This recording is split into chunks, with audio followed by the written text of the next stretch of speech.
What is going on, everybody? We took a how long of a break did we take? Never mind. Shut up, Ryan. We're live and it's good to be back. We're going to be doing season 2 of Hunting the Mustache Man. If you got a late notification on one of my channels, it seems to be happening lately. I don't know why. But speaking of happening lately, what's up, Clifton? Hey, I'm doing pretty good. Glad to be back. This was a fun episode, but before we get into this episode, there is some very important information. Yesterday was a very important date for the whole world. A date where we come and celebrate with one person in particular. I'm a big fan of Willie Nelson, right? 420, is that right? No. I didn't until Anna. Well, speaking of Anna, hi Anna. Hello, здравствуйте, добрый вечер. You know what's Добрый really вечер. fun? What's really funny, Yes. and I didn't mean to cut you off. I thought you were done, so it's my bad. We literally have like the cornerstones of all of World War II covered, right? Because obviously I'm an American. Clifton, you're half American, but you live, you're half German. So of course Germany, and then of course Anna was born in Russia, but she lives in the UK. So we got all the cornerstones covered. Yes, Berlin is covered from all sides after the war. And I have Yes, the biggest part of it, the eastern part. you do. You do. I mean, you know, Yeah. your your former obviously your lineage, they're the ones who made it to Berlin first. And so But we that's still fair. have we still have the street towards the Siegessäule that's free for planes to take off. That's very true. I didn't get a chance to set up the Rumble stream. That's okay. My Rumble's been acting weird too. Apparently my content on Rumble isn't as interesting. I don't know. Maybe if I did political stuff, it'd be propped up more. But anyway, welcome to everyone watching. And of course, if you're just listening, that's cool with me too. I don't care. Go nuts. Kathleen says, hello, Cliff, and everyone. Well, hello there. Well, you know what? Clifton, you gotta say it. Hello there. Thank you. But like what I was getting to earlier, like yeah, of course, 420 Willie Nelson, smoking pot was definitely yesterday, but also yesterday was Hitler's birthday. So kind of Mhm. interesting. mhm. Yeah, it was Interesting fact. so if you were celebrating out there, hopefully you're You know celebrating what? it for the right Some people reasons. actually were, which is Uh strange, but not yes. cool at all. That's kind of why I said the right reasons. If you want to celebrate for 420, it's not my thing, but y'all go nuts.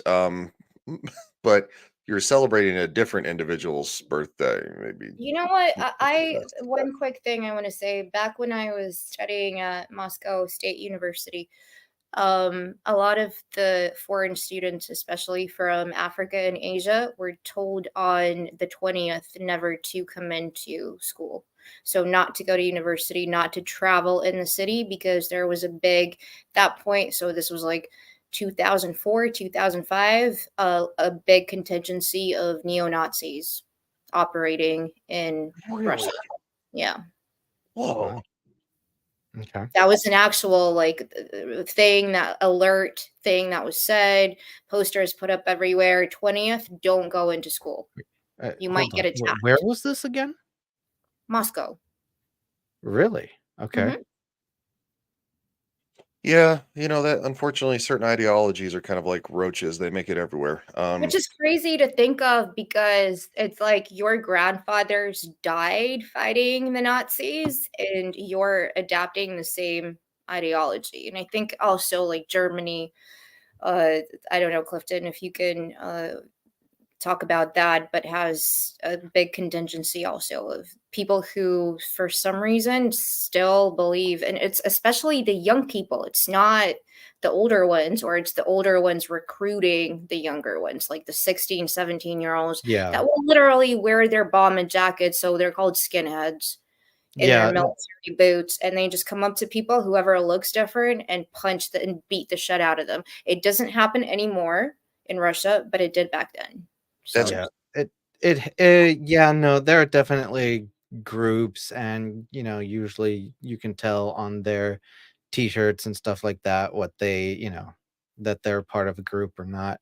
Because not all of them are skinheads, but yeah, they go for a younger audience. The weird thing is, a teacher of mine once actually like talked about, like, in today's world, Hitler would not be a part of the Nazi party, not the modern Nazi party. He'd probably hmm, more in the either like the animal group, the animal party, or the green party. interesting. I right. So there's I understand where your teacher was coming from. Everything is switched. So now on the other side, if you're more of a very left wing leftist, you kind of are exhibiting the same traits as Yeah. people on the very far right fascist or Nazi stances have, where they don't tolerate your opinion. They want to dictate how you want to live, what you need to do. And if you don't agree with them, then You're adios. You're gonna, you're to be othered. yep. Yeah. That's the best way to put it, is you are othered. And also at the same time, Mr. Mustache Man was a big fan of people not owning firearms, just for the record. But I only highlighted it briefly because we were in the middle of something. But this is obviously a comment for me, because he says, "Oh, sup, Ryan." No, I'm kidding. Yeah, what's up, dude? Hi, Dave. Hey, JV. Like I says, also Clifton, he cool. Yes. Clifton is pretty darn cool. But yeah, so this episode is called "The Hunt Continues." Um, they probably weren't sure if they were going to get another season. But it's one of those things that you know, uh, Really? They weren't sure? well, you never know. No, I I mean, think they were very sure. yeah, Well, I mean, I can I can see that they did season one, like they got some money from the History Channel. They did season one, and then they were like, okay, do we get a second season or not? Like during the No, filming of season one, they may not have known. Maybe. no, I think they did know, judging by what happens later. all right. Okay. Could be. Well, let's not speculate anymore. Let's just jump into it. Let me know if the volume is too loud or too soft. We could be on the verge of uncovering evidence that will change this case forever. Sounds all right. We're looking for an Edmondo Kishka. Los Kishka, sí. Él vivía en el kilómetro 265. We have never been closer. Right here. I just the wording there, like, we have never been closer. Like, it's And we like, never get closer to anything, really. and that's kind of what went through my head, right? Because again, this is it is the History Channel, so it's meant to be a little bit elevated on the drama, but it's still the information itself is what's important. But Dramatization. the first part here of the episode, they never touch on it again in this episode, right? Or I missed something. Because it seemed more like a preview that we got here. And then it just moved on, and it's like, No, but you always do that in the first season. You go back to nothing happened in the last one. So I didn't know that. I something was can actually happen in this well, one. they have a picture and a 3D image, and yeah, like no, they never go back to it in this episode. no, Yeah, it, the JV. Yeah, I agree with JV. yeah, no, I didn't know that, man. Docuseries are kind of like animated series. They make enough Yeah. episodes for initially 2 seasons just in case. I was actually gonna make that joke about, that, it kinda like Velma season 2. Really wasn't supposed to be season 2. They just made it season 2. Mhm. So, no, I did not know that. That's cool. Here, right now. Right now.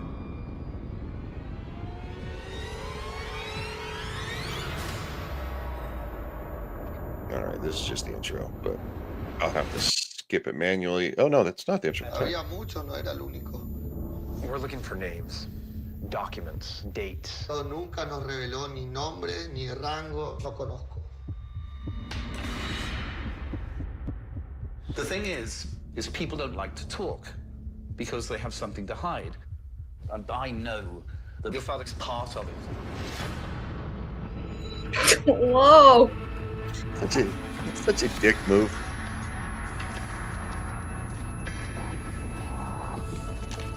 I like how they look at each other like, oh, well, why is he leaving? It's like, oh, well, I wouldn't blame him if he told you to get out of his house after that comment. Again, it's all down to the editing. There was probably a conversation had. Like, Yeah, I know. It's he was like, can you go and get the document so we can actually see something? And he just, then we're gonna look at each they made other. it look like he's like walking away because he's like, I don't want to talk to you anymore.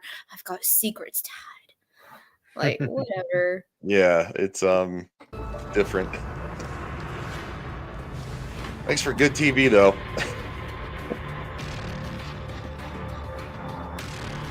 Who's this? Es la foto de Adolf Hitler en Misiones. Although Adolf Hitler and I Misiones. traced him a little bit. Since the smoking gun, I'd been spent the last 12 years of my life looking for. That's weird. In the versions that I had seen previously on streaming services, that the photo of said individual was always blurred out. This is the first time I've ever actually been able to look and see what's on the photo. I wonder if that's Well, for I the. mean, I wonder if that's a U.S. thing only.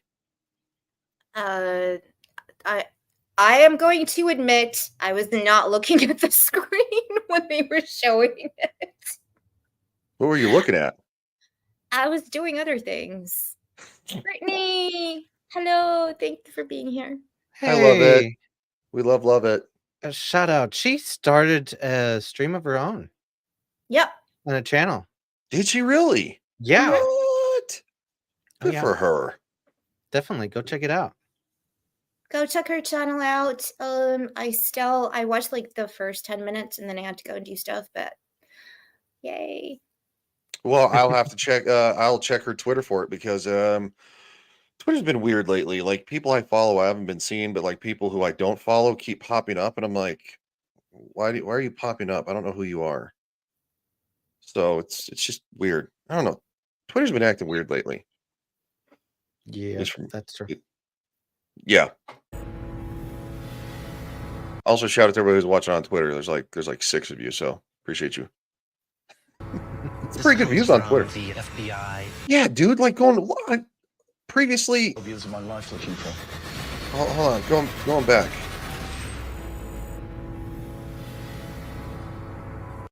I never have ever seen this photo. It's always been blurred out to where they're trying to compare it. You never see it. That's crazy. It looks nothing like him. It doesn't look anything like him, or like, well, that's what I always wondered. I'm like, what does it look like? Does it kind of look like him? No, I don't think it does. Yeah. No, I mean, granted, he'd be a little bit older at that point, but still. I would say some of the facial structure I could work with, but it's the eyes for me that don't look right. But anyway, sorry. This comes from the FBI. Here's the 3D model.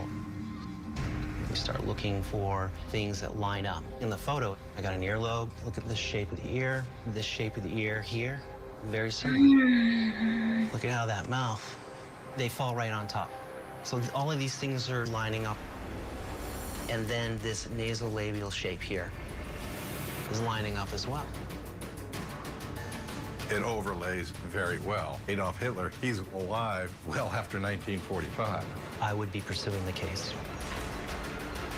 Yep. Yeah, So yeah. we found him. We're done. We found him. Yes, Woo. we're done. Shout out. Let's end the show. Great. It's been a great 14 minutes. What? Tyler says, how did Anna get Ryan's sailor's hat? I wasn't a sailor. First of all, he was never a sailor. I was the admiral. He was in the trenches. He was a soldier doing Yes. other things. I'm I'm just- the admiral on the submarine. Hold on. Hold on. And also, good to see you, Tyler. It's good to see you too, dude. I'm here. Look, I'm gonna put my Hey, Tyler. my army hat on.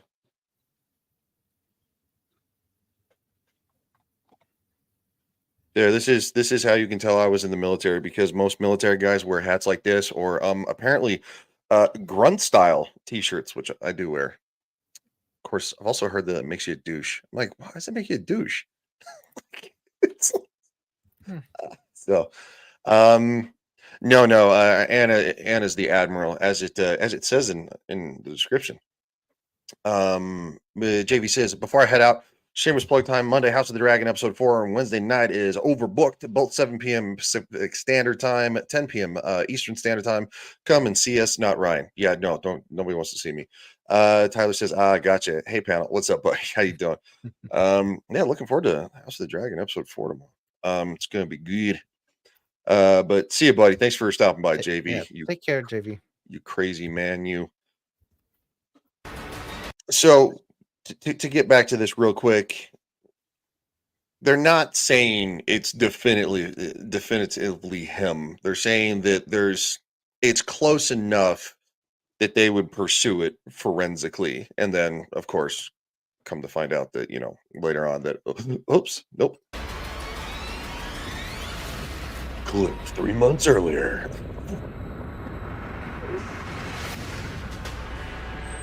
Yeah, like, but that's where I'm getting at. Like, they show us this that is supposedly proof. Like, if it was definite, then they don't say that it is or it isn't.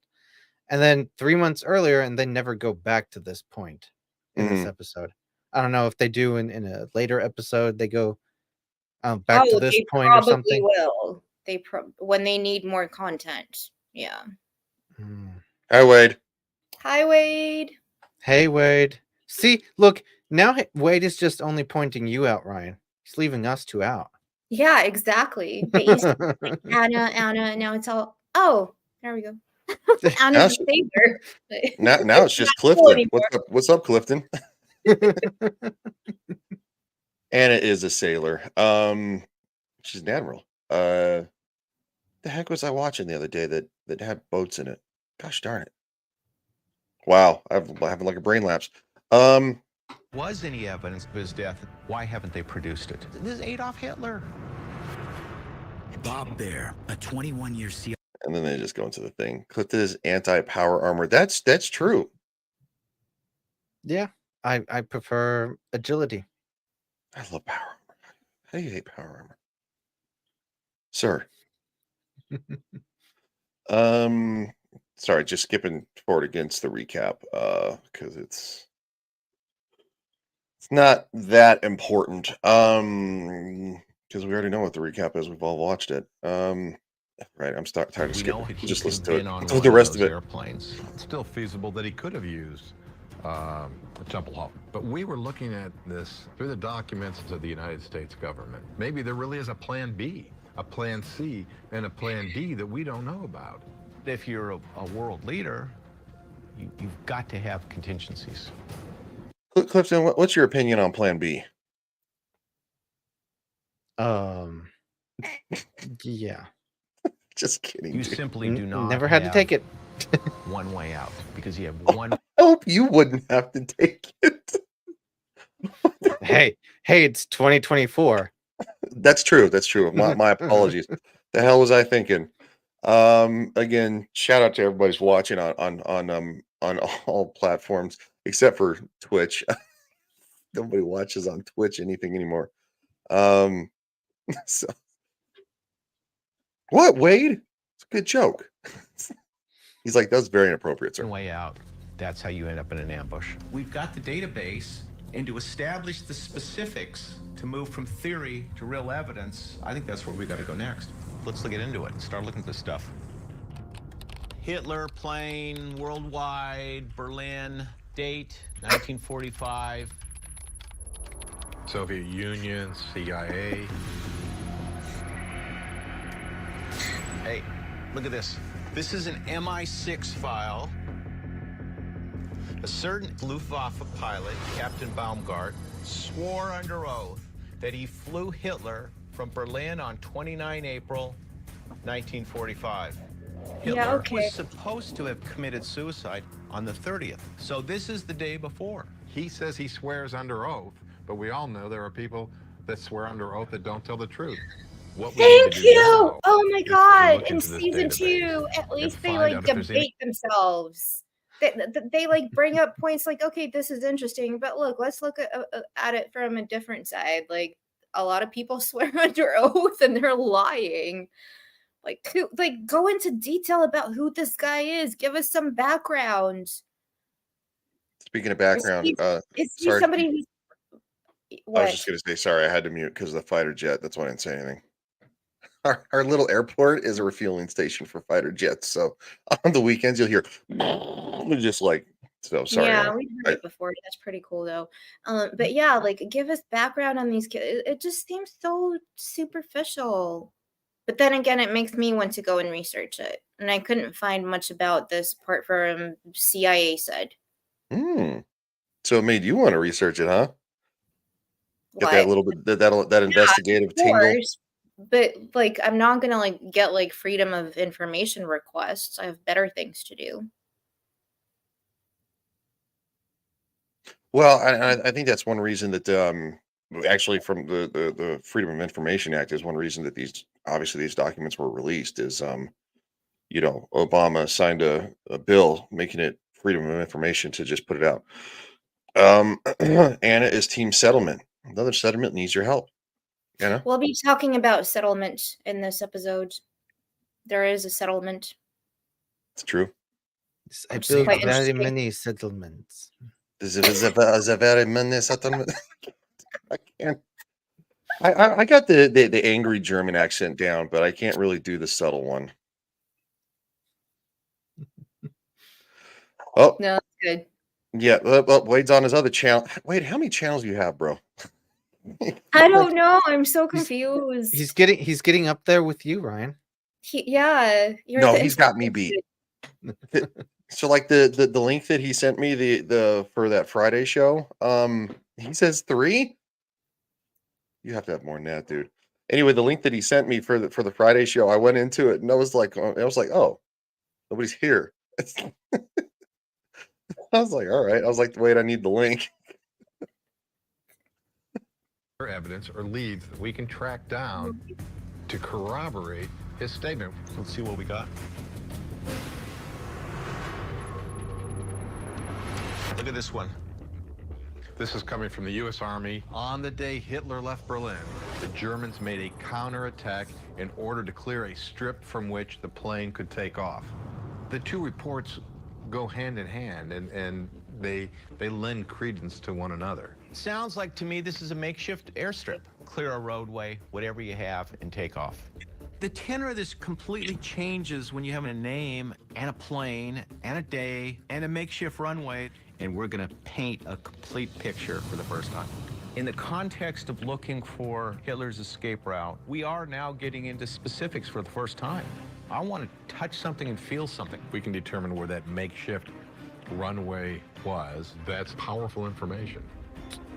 Clifton, what you drinking, man? Iced tea? Nice. It's not sweet, right? No, sugar free.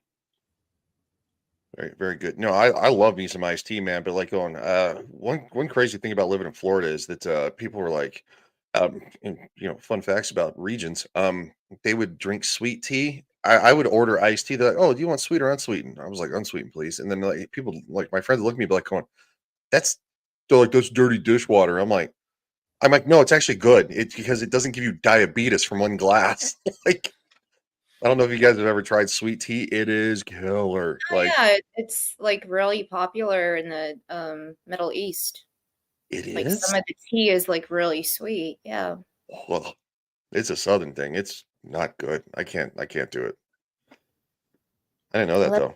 Lemonade. Sweet lemonade. What I liked the most was sun tea. What is that? You just have the water and the tea bags sitting out in the sun. That's where Mhm. it's like you don't heat the water or anything, just out in the sun. That's a very It takes forever. yeah. It's a very country thing though. Not like southern country or it's like southern things are different, but like country is very like What do you have against southern states? nothing. I live there. You keep it's no. It's fine. They even sell it now. So they sell these things called tea infusions where you have the tea like with different flavors and you just put it in the water bottle and it infuses the water with the tea.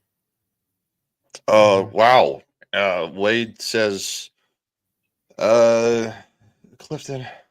Ja, Oh, Anna ist für mich der süßeste Mensch aller Zeiten. Anna is the sweetest person of all time. Oh, спасибо большое. Oh, wait. I think you're very sweet too. Clifton, help again. No, I'm kidding. No, Can't help with that one. At all. Man, I'm gonna have to fire up that app and learn German and Russian at the same time for this show. Actually, I wouldn't mind learning German or Russian, to be honest. We need to send a Be team well out versed. there to explore all of those possibilities. Right now, we've got good leads. Let's see if we can turn this into some type of evidence. Damn it, I want tea now. I'm gonna go and make myself a cup of tea. Thank you. Okay, I was gonna say mute your mic. One time she went off camera, didn't mute her mic. No, nothing appropriate. You don't remember that, dude? You were there. I was there? Pretty sure you were. Maybe that was Star Trek. I don't know. It was on Sunday. Anyway. Could've been.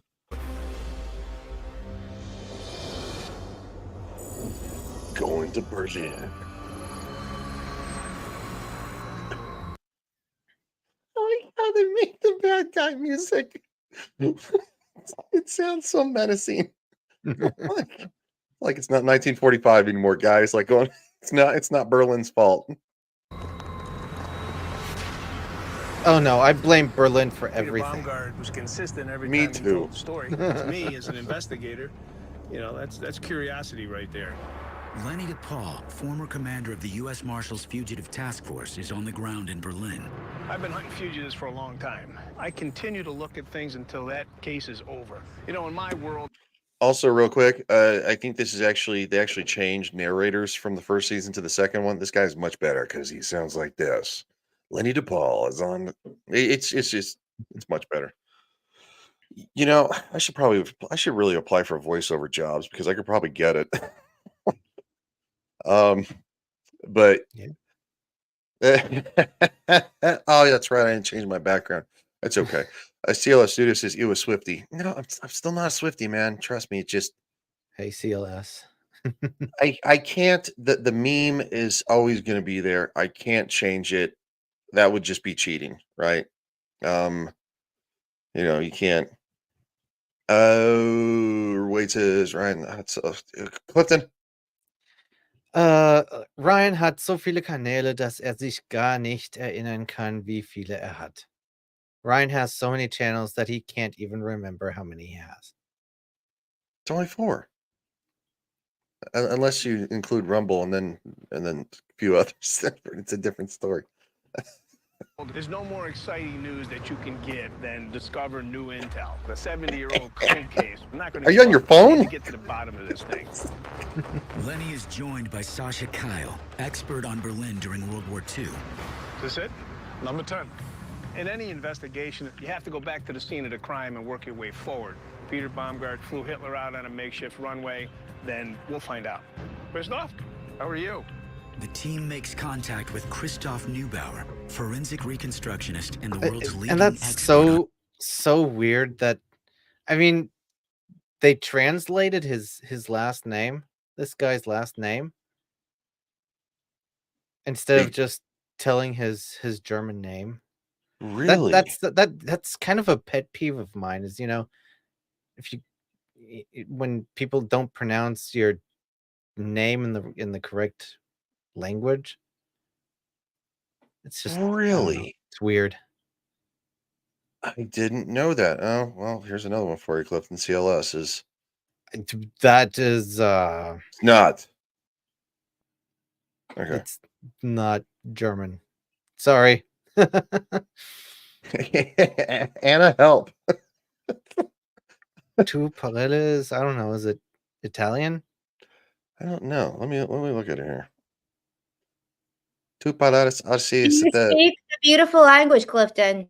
Oh, it's French. Okay. Well, He's French. I tried to pardon French, so I don't partake.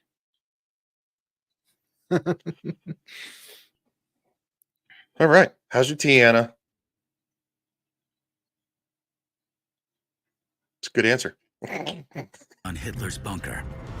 Use this to Just show came you here something to here. First scold off, me. Neubauer is a valuable person to me. This guy, over the years, has studied the Fuhrer bunker better than anybody. He's able to develop the state-of-the-art technology to give us a 3D look at the Fuhrer bunker. He can bring me back 70 years to the scene of the crime. So basically, we're having here the chancellery where Hitler used to live and what used to be his headquarters. And it's like a whole city block. Huge. So, and inside you find the Führer bunker. This is allegedly where Adolf Hitler kills himself. So far, Allegedly. there are known 4 main exits out of the bunker. These were the exit that we thought took him to Tempelhof Airport. But recently I found... What kind of tea do you have, Anna? Ginger and lemon. Okay. Never tried that. Fresh Pretty big ginger? Is it fresh? What do you mean? Is it fresh? Fresh ginger. No, You take the my ginger root and cut it up. rations. It's from my rations, from my submarine little stash that I have. Oh. Your submarine has a lovely window behind you. Thank you. I love my quarters. I'm yeah. blessed. That's why I was thinking about submarines. Watch The Hunt for Red October to review it on. I was like, oh my man, why was I thinking about submarines and aircraft carriers? That's a great movie, by the way. I had never seen the full thing. But yeah, so I'm not a big fan of hot tea. Iced tea though. Well, I'll drink the snot out of that. So good. Wade's saying stuff again if you want to read it. No, sorry, excuse me. You said you don't like hot tea. Well, it's not my favorite. I mean, it's I okay live, when you're sick. like, that is such a British thing. Tea. Yeah, well, Americans did just kind of take the tea and threw it in the harbor. Which was cold, by the way. During the war, for a lot of the Allies, when they were in Germany and were on the Western Front, tea was a big thing. You gotta get warm. Yeah. Americans Coffee, tea. It's like iced tea is very American because again, we took the tea and we threw it in Boston Harbor where it was cold. No, iced tea is probably only a big thing in America. I can't imagine really anybody else around the world drinks it. Yeah, they actually do. We love our iced tea in Russia, especially when it's like plus 40 Celsius. Which is around 100. Yeah. Damn, that's hot. Love it says, okay, gotta finish dinner. Bye, y'all, and thank you. Of course, thanks for watching. Aw, take care. This is all Anna. I don't even know what the hell. Райан ненавидит чай, как я ненавижу рыбные яйца.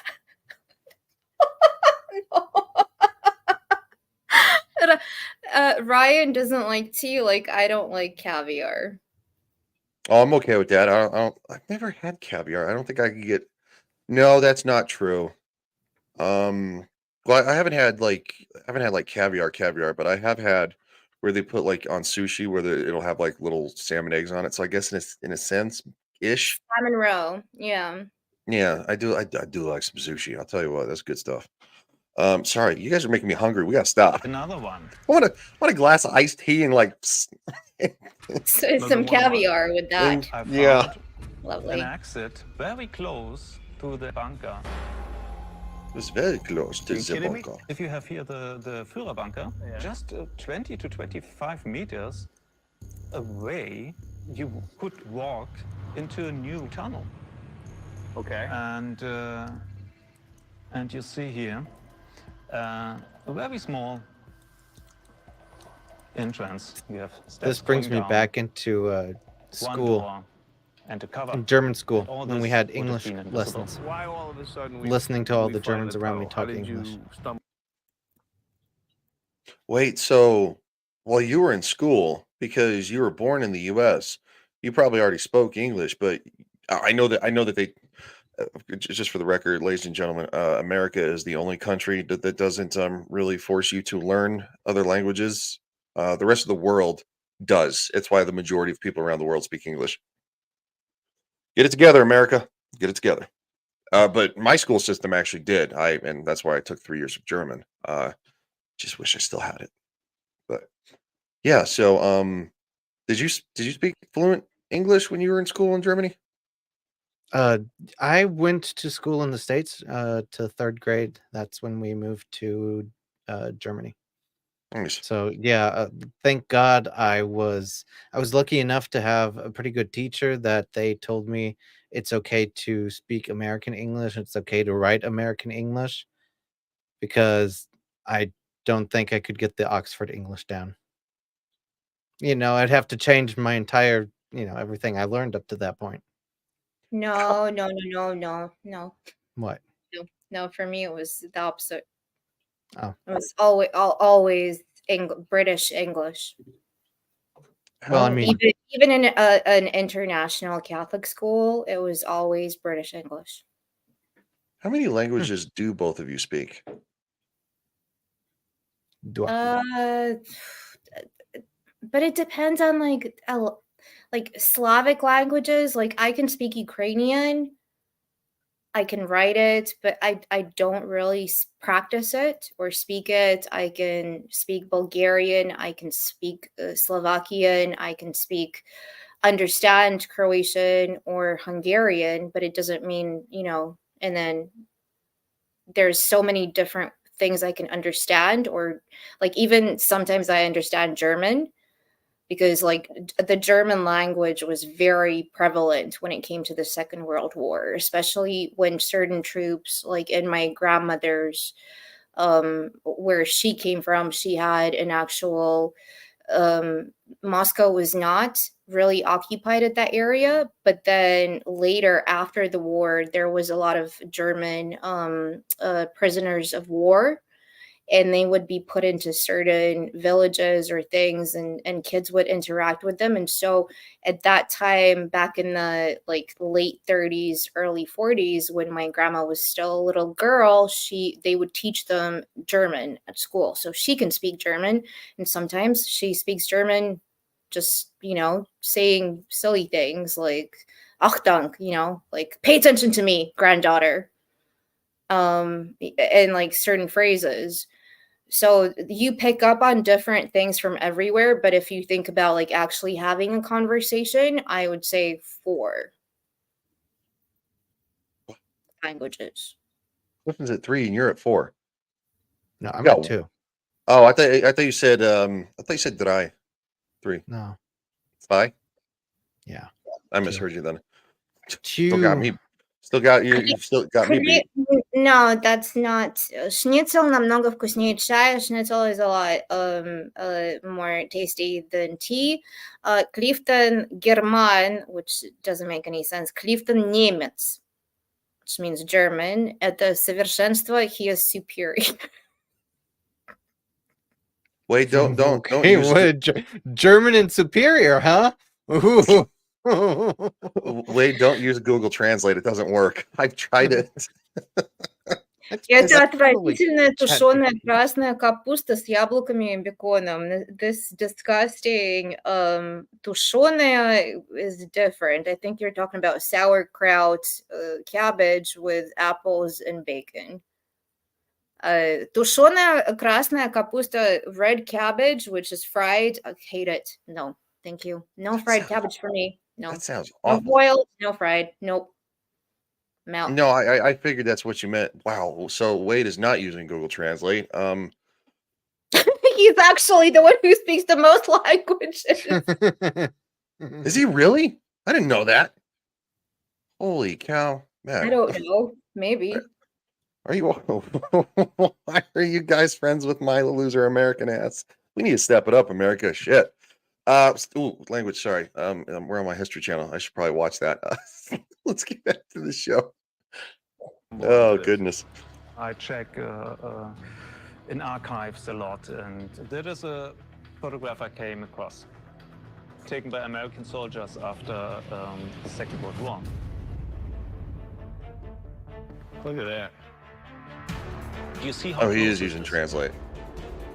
So the Fuhrer bunker's here. It's going to be here. And now I'm walking 75 feet, and I go back down on the ground. You know, I thought I had some pretty hot leads the last time I was here. This is the hottest. That's exit number 5. We've only known about 4 for the past 70 years. So for us to get That's our craziness. hands on this is unbelievable. Could lead me right to this makeshift runway. Especially the fact that it was a photo taken by an American. So it must have been just not an actual like evidentiary, evidence related photo. It must have just been a photo an American took. Just, you know, maybe a member of the press corps or something, because at those times there were members of the Army press corps. That's not really much of a thing as much Yeah, anymore. I mean, there was a lot of soldiers who were also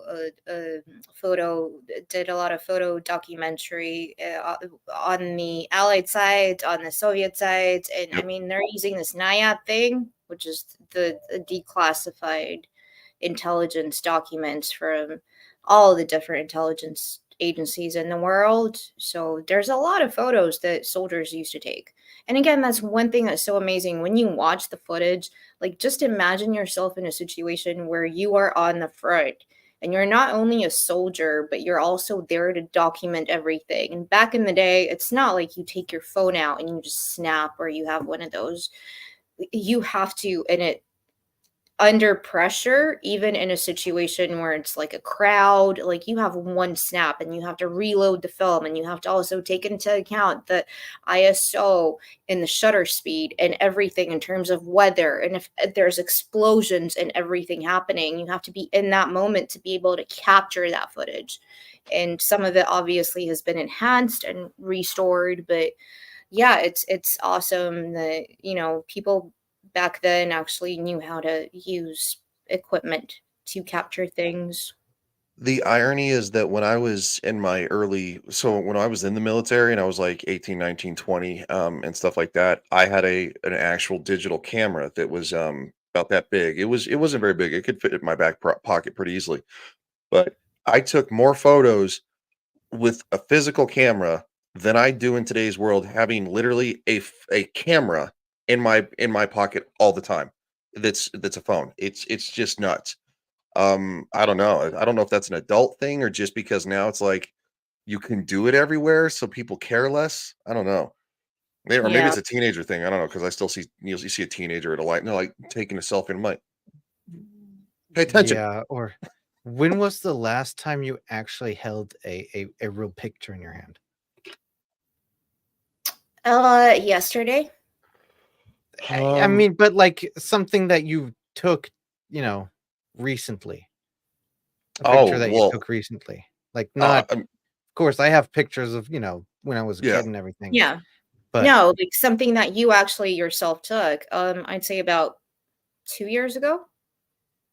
Because I do better than like to me. take photos on my 35 millimeter, and but they're more kind of like artistic Mhm. pictures. No, the last physical pictures that you would get them printed out, I took was in basic training, because at the time you were able to buy one of those disposable cameras from the little shopette to be able to actually take pictures. Um, and so that's how I documented kind of my time in basic training. If we had a little bit of a free moment, they didn't really care if you kept it in your, in your cargo pocket on your BDUs.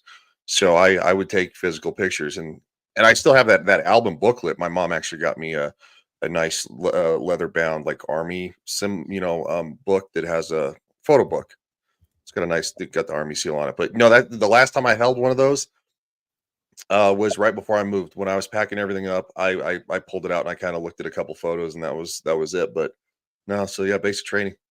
Anyway, yeah, it's crazy crazy how the world changes. Yeah. Now Hitler's got another way out.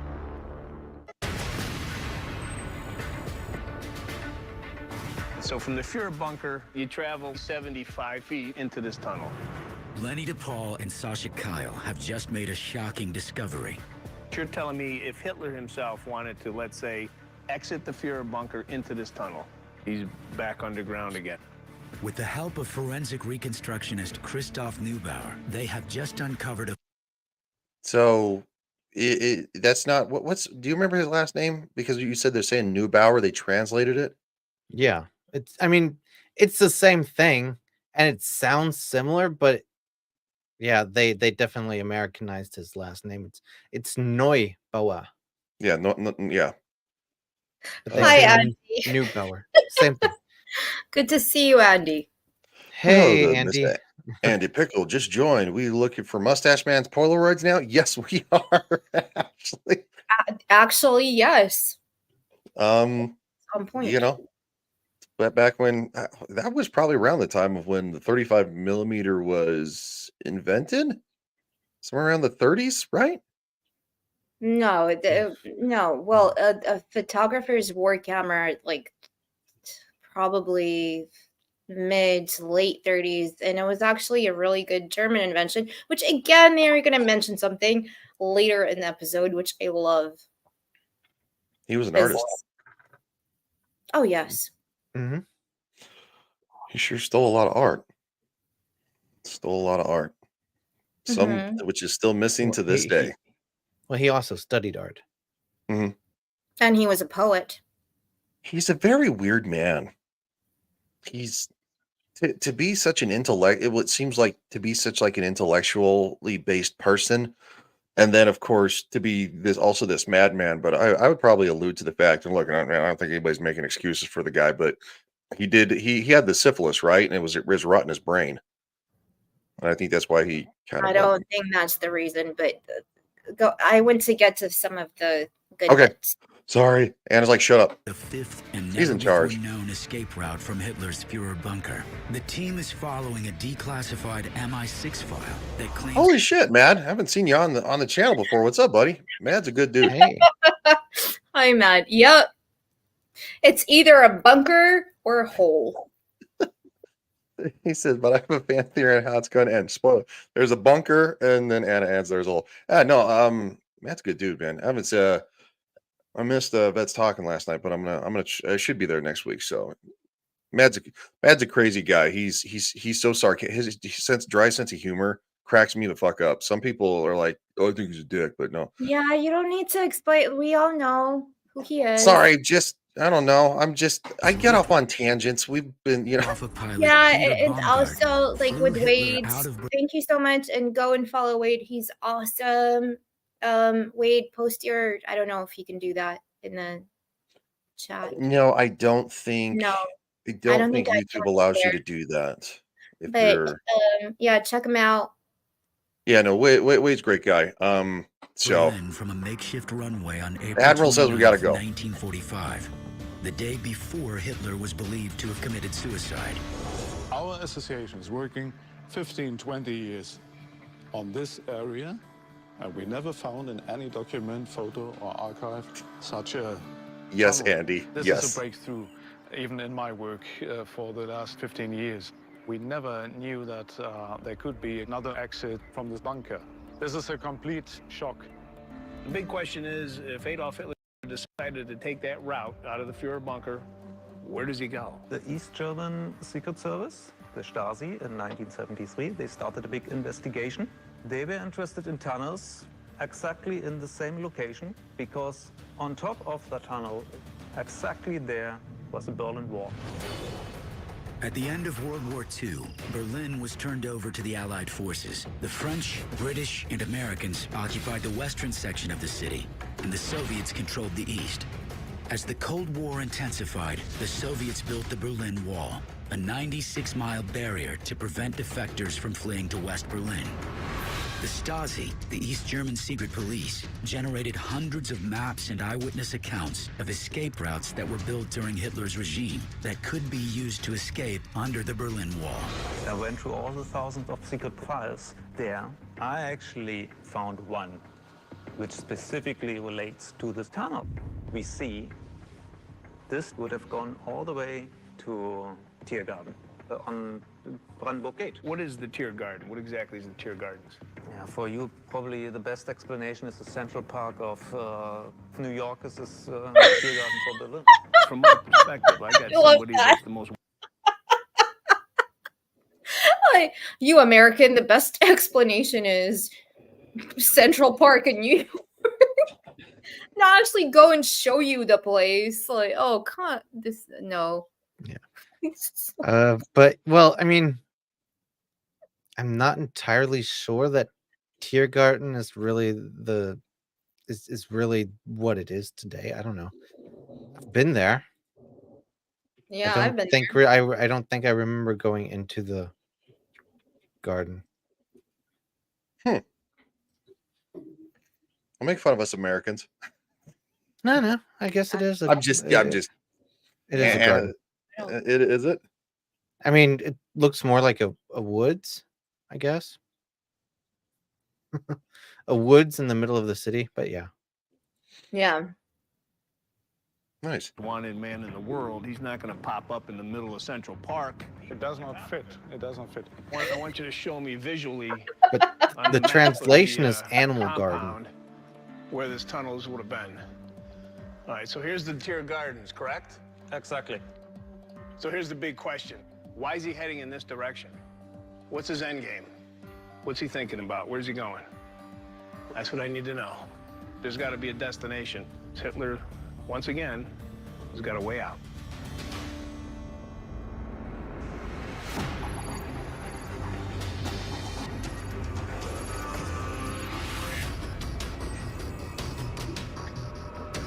This is a fantastic find. This here, at this location, is the entrance to what we now call exit number 5. Bob Baer and Dr. John Sensich review the findings from the team's investigation in Berlin. You know what strikes me as so interesting is that they had taken the time to build these tunnels. I mean, they were planning this years in advance with a purpose. This is the great thing about the files, that we're going from the realm of speculation to the real possibility of a clandestine exfiltration to a makeshift runway. I want to show you a document that I just came across. We didn't find this before because we were only looking at the FBI files. Gesundheit. This document is an Argentinian document. Muchas gracias. Or Dankeschön. So. Look at what they've got here. Nazis, upon arriving to Argentina, took refuge in a militarized outpost in Misiones. That's great. I love it. Earlier in this investigation, we found 3 structures that are completely isolated in the middle of the jungle in Argentina. This could have been a real hideout location for somebody on the run. And we already know that at the compound the team's been to, they found photographs, Nazi paraphernalia, the photographs with people wearing the Nazi uniforms, the medicine. Most of the medicines are for the stomach problems. That was consistent with the type of medicine used by Hitler for his own particular ailment. It's pretty suspicious. Whoever was living in this residence had a lot of money, a lot of connections to Nazis, and the #1 suspect is Adolf Hitler. You know, when we first went to Misiones, I was picturing it as sort of a lair, you know, get away from the police, hide out, get away from communications. But this file is something entirely different. You're actually talking about a defensible, militarized zone. It's amazing. If it's militarized for one purpose only, and that's to defend a very important figure. Militarized outpost is telling me that we have guards, weapons, supplies, anything you need to protect somebody like Hitler. Well, I'd like to find out from an archaeologist on the ground there, is there anything that would indicate that it indeed was militarized? I think we should call Daniel up. The team makes contact with Daniel Chavelzone, the head archaeologist who has continued to excavate the Nazi site in Misiones, Argentina. For the Should we mention some of the chats? Yeah, absolutely. Where do you want me to start? Well, there's quite a few with a lot of philosophers being a little cuckoo. And then Yep. Matt said Carrie A Nation also had syphilis and it actually made her go off the reservation. It's no problem, man.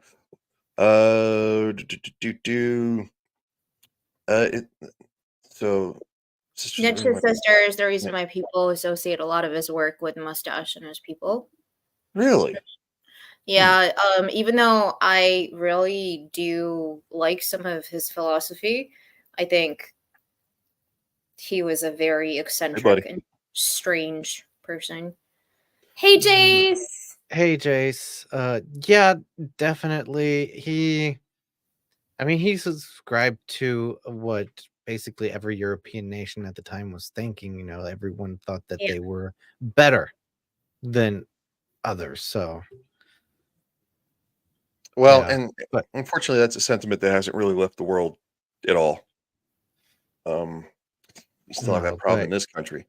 It just but is. I It's mean, it's also not the only person who is associated with Hitler and the Nazis. I mean, just look at Wagner. He lived like what 100, 200 years earlier. Oh, yeah. Yeah. And he's associated with the Nazis. Like, no, they weren't even thinking about them at the time. Or the national anthem. There's that band part of the national anthem in Germany, the Deutschland, Deutschland über alles. That was created before World War One. So again, doesn't have anything to do with the Nazis, but it gets associated with them. That's Yeah, I think philosophers and philosophy, that's today you actually can still and go study philosophy at university, but it's like, what is your job going to be? You're going to be sitting there writing research papers, or what actual skills does it give you? So back then, there were so many things based on these kind of like giving you status based on the fact that you were either like a poet or a philosopher or a writer. Today, you have to have possessed some other kind of skills to be able to make it.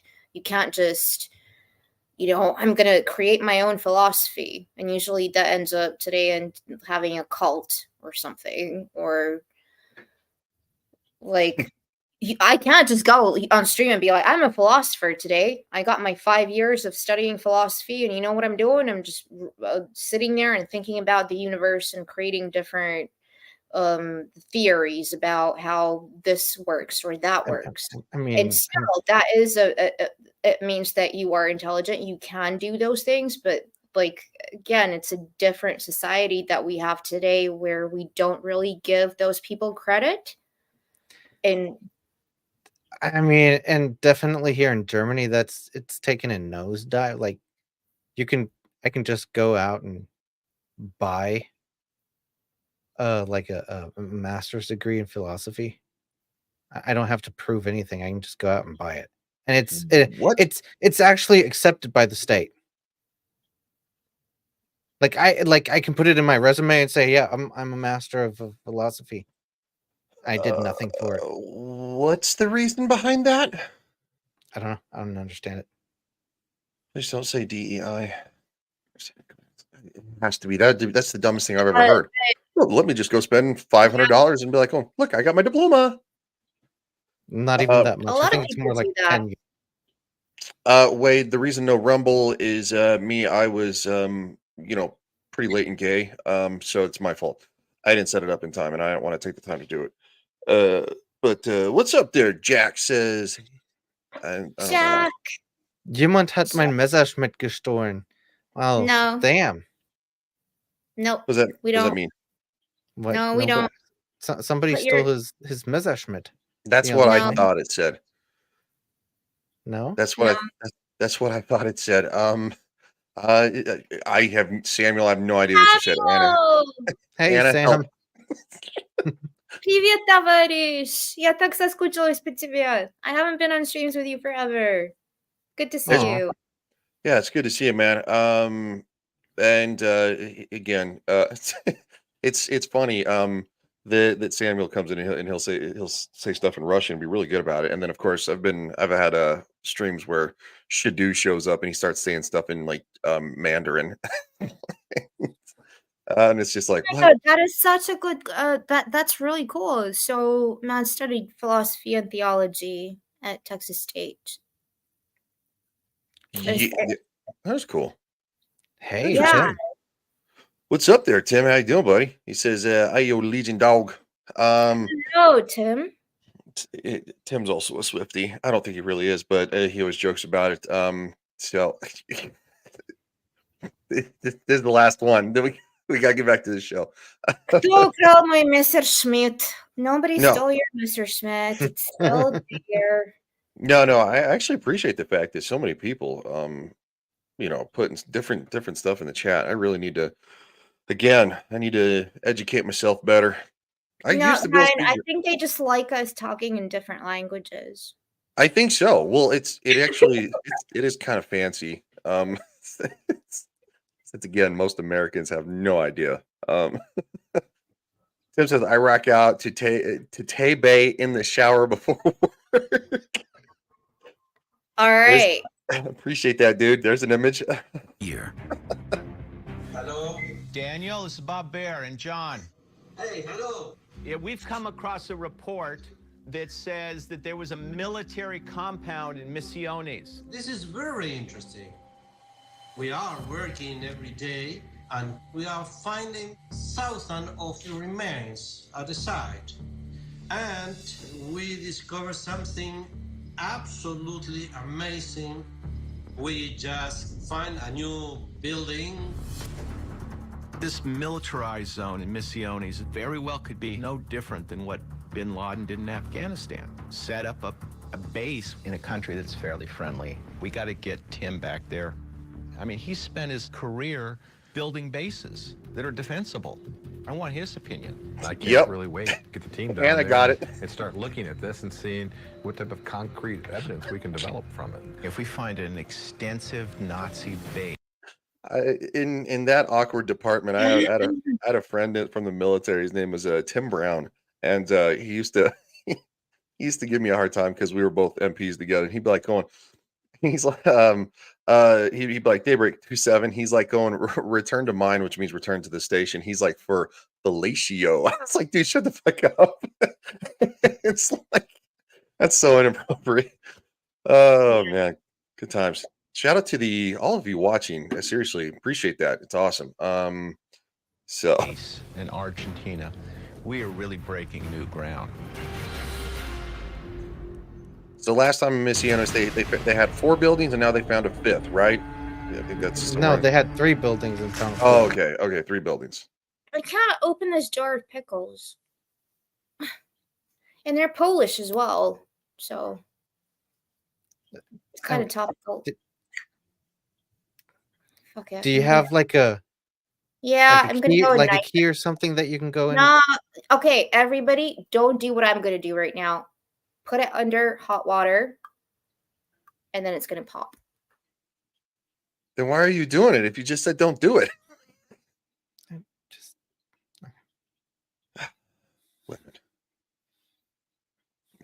Yeah, says you can do it, Anna. I believe in you. Well, as long as she doesn't put it under hot water and bang it on the counter, because that's actually a quick way that people have actually sliced their hands open because the glass does break. But it's like, don't do drugs, kids, and then you're like, oh goodness. All right, so we're back in Misiones. Oh, this rock's gonna be slippery. Tim Kennedy, U.S. Army Special Forces, returns to the jungles of Misiones, Argentina. Oh wow, everybody To left. follow a declassified Argentinian document that reports this area was once home to a Nazi militarized outpost. Don't worry, I'm still here. Jack, she should just ask a man to do it. Well, I don't think there's actually a man in her house right now. So Anna is missing Tim. Yeah, Anna's missing Tim. Well, Tim doesn't have his shirt off, so if he had his shirt off, she probably wouldn't have left. Again, shout out to Tim Kennedy, man. This is how I was introduced to him. Big fan of his. Episode 2 is coming. Oh, did you watch ahead? No, but they always show like a short preview. That's the next true. Episode. Yeah, Jason says don't do it, but still do it. Yeah. What a crime that Tim doesn't have his shirt off. I don't know if I would. Didn't expect that answer from you, dude. I've spent the majority of my career working in the military mindset. If this was a military compound, just taking that lens and looking at it with a different perspective might tell us everything we need to know. We might find nothing, but we might get lucky. Tim is joined by Dr. Alasdair Did Brooks, you get them a open? historical Nobody needs the Tim or the man in the house. You can do it yourself, girls. I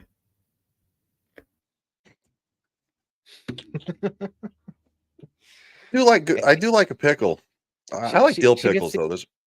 Yeah, she gets to eat pickles. I didn't last Friday Night Rumble. Oh man, I forgot about that clip. That was something that R2 made. Damn, I don't have that anymore, man.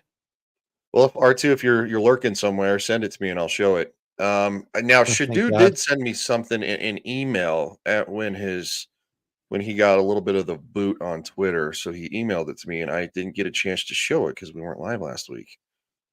Where's it at?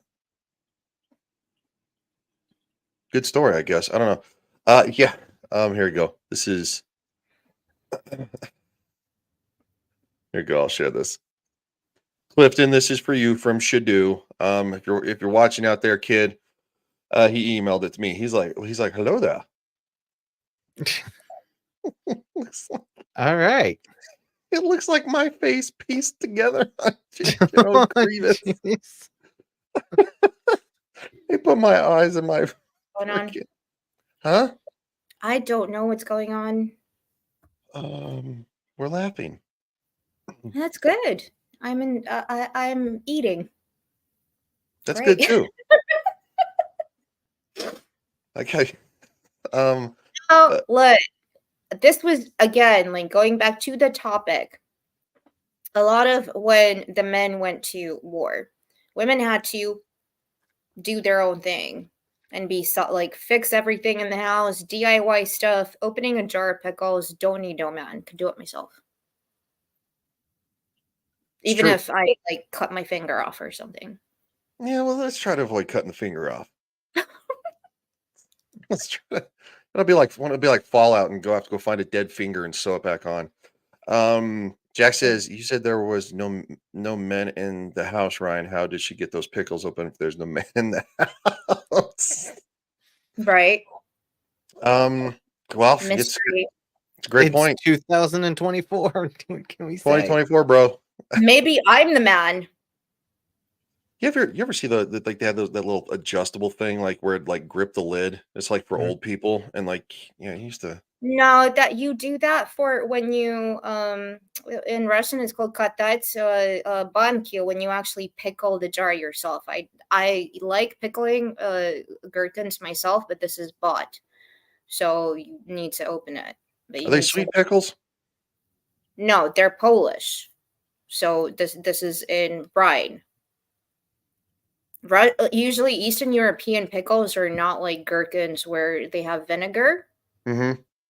They're in salt and like you cloves, not cloves, cloves with a V, salt, a lot of salt and like mint, blackberries, and you leave them over like a week or two and then they pickle. I really like dill pickles. That's pretty much what it is. But it's they so have small. dill in them. Oh. Yeah, they have dill in them. Like I don't know, I can't. It's on my finger, but I mean, if we're doing this right, I mean, yeah, you go nuts, man. Oh you just yeah, have pickles sitting next to you, dude.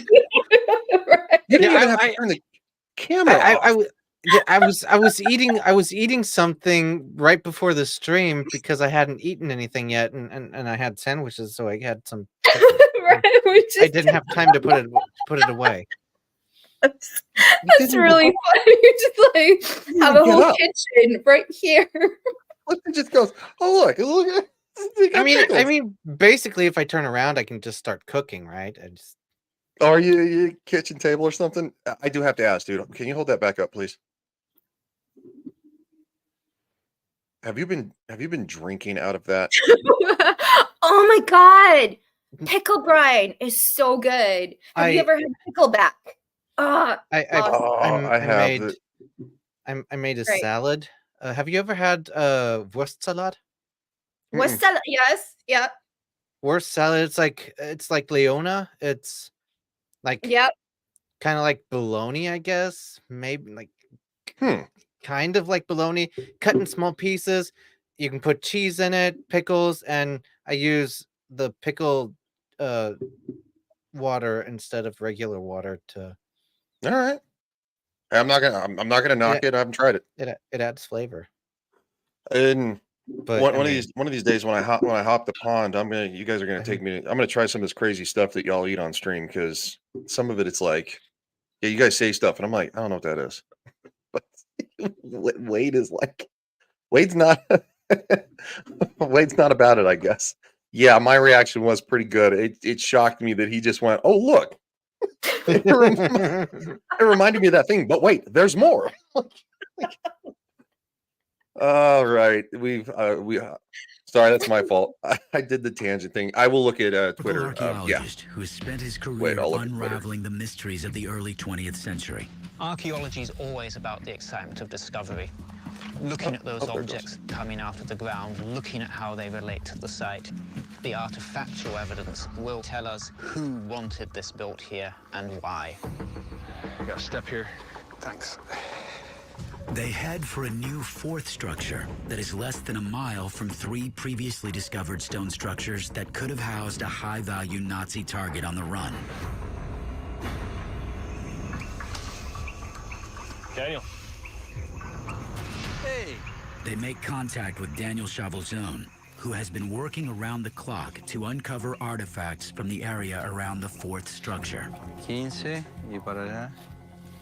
We found what we think is a belt. It's a belt? Belt. Yeah. It's heavy. It's not the normal, you know. It was cut clean, had very clean lines. I mean, it looked more military. If you look at my belt, this is a military-issued belt that I got 15 years ago. Yeah. That belt looks stunningly similar to my belt. Yeah. This is our first clue that there could have been this is a military-issued belt. Yeah, I wanted to actually highlight that because military issue belts, a lot of times, similar to even law enforcement, are heavy duty leather belts, kind of like that. And it's usually for usually carrying something heavier on your waist. Obviously, they call it, police belts, utility belt, and stuff like that, kind of like lending to Batman. You take the bat belt off because, but no, like when it comes to like, carrying a sidearm or something like that, like Tim would do, you'd need a heavy duty belt like that. Especially since he's like special forces. Dude's legit, man. Dude's legit. I think he still is too. If I remember correctly. So. That I got 15 years ago. Yeah. That belt looks stunningly similar to my belt. Yeah. This is our first clue that there could have been a military complex here, but we're not done yet. So I need to get my eyes on this new building.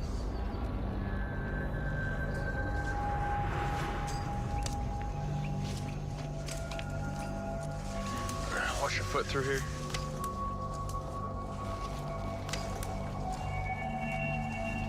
Here we are. But it is kind of That's cool a that building. they're still making discoveries at that site. At this point, at least. It's massive. Yes. Why is this in the middle of the jungle? They, Anna? Sorry, I had to step away real quick. They, the people Ryan was referring to. Oh, because I drink warm tea.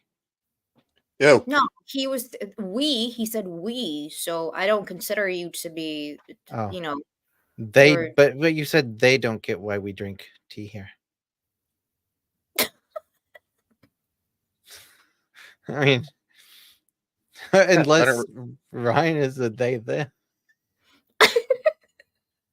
No, I'm definitely not a they them. I can. It's 2024. You never. No. No, I understand why you guys drink tea because I got family members that drink hot tea. It's just You just said that you don't get why people drink hot tea. no, I do. Most of the time it's like when it's cold out or like you have a cold. And trust me, when I've had a cold before, I have tried it. It's just not my thing. Like, I kind of take after my dad, like going, so I love iced tea, like going, and it just iced tea, just lemon, Yeah. and that's it. No sugar. When I was a little bit younger, I used to add like, a But packet of you never sugar. had tea parties? No, like, is it a little girl in a tea party with their dolls? Tea party, like, why does it have to be a girl? Boys don't have tea parties. I was 18, right? I was in Russia. I was at my parents' country house. I was with a whole bunch of like my friends who were like 17, 18, and we had tea parties where you come around and you play like chess or something and you drink hot tea in the summer. No, I was too busy turning wrenches when I was a teenager, working on cars. I was doing drywall. And going and working out. I was a big fan of working out, you know. No, I'm not. I know that. Wow, that sounds like that's very that sounds very American, and and also even worse, like People very. in other parts of the world also do that, regardless of their gender, and they can drink hot tea. Uh, I'm not knocking nobody who drinks hot tea. Not what I'm doing. I'm just saying that I was I was getting ready to go into the military, so I was I was getting into cars, because I'd always worked on cars with my dad when I was younger, but kind of not till like maybe around 14 that I really got really interested in them, and I started working pretty hard to join the military. I was also working too, because I had to work during high school to pay for my car insurance and gas and stuff. So Yeah, Jack, come over to London. I'll take you to Marivanna, which is a tea room in Mayfair. You can have lots of tea and scones. it's says there are fancy cafeterias with cakes and scones. Yep. All right. Mm-hmm. Is there another option? I'm not, because No, there is none. You have to do it. you have to do it. What is it, like the bug thing again? You always eats the bugs? You go from eating the bugs to being fancy and having your cup of tea and your scone. And oh my god, question: cottage cheese first or jam? Never cottage cheese because Controversial. gross. Always jam. No, it's not gross. It's the best thing ever. But again, we're going into a Cottage cheese, then jam. Cheese. I really don't. I've tried it. I really don't. But I haven't tried it in a long time. Maybe I should try it again. Because when I was younger, I didn't used to like tomatoes, but now I'll eat a tomato raw. That's good stuff. yes, Kathy. Crumpets are the best. As much butter as you can on the crumpets. Oh my god. You have a little teen Honey crumpets. on top, or even with Marmite. Oh, I Are love you it. hungry? I think so. Yes. Do you need to go get a sandwich or something? I mean, she kind of has to, after all the Doritos she had, Yes. Okay. kind of have to get some real food in there at some point. I'll give her a break on the Doritos because there was one time I was like super hungry and there wasn't a whole lot in the house, and I took jalapeno Cheetos and I had like spicy bean dip, and I just sat there and dipped them. It's probably like 1,000 calories easily. Oh yeah, if I have a bag here, it's empty. But I'm not gonna like if I open it up, it's gonna be empty in one sitting. All right. Looks like That's why I don't get cheese. Just as guys, cheese is pretty decent. Depends on what you put it on, use it with. All right, that's fair. Look, I'm not opposed to trying new. Well, I'm kind of opposed to trying one thing, bugs. But then again, I mean, I listen to Joe Rogan all the time, and he's like, "Oh yeah, I've eaten this bug, I've eaten that bug. It's not a big deal. Like whatever." It's like, Well, again, going back to the topic we're discussing, people in the Second World War actually ate glue and grass, like in the blockade of St. Petersburg.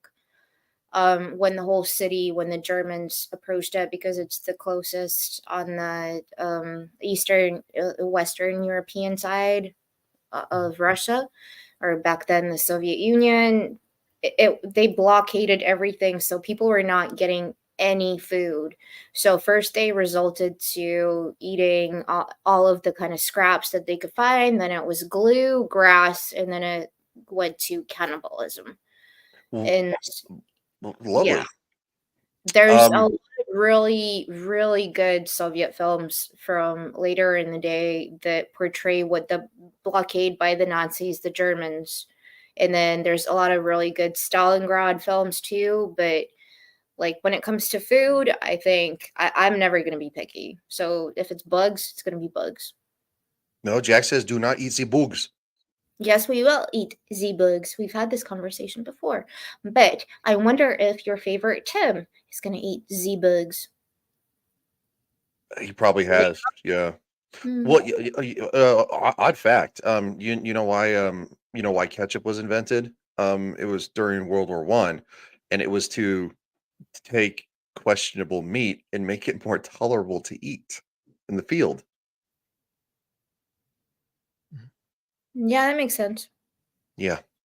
Have you ever So had coffee with chicory? Made of what? chicory? Yeah, the Chicory. blue plant.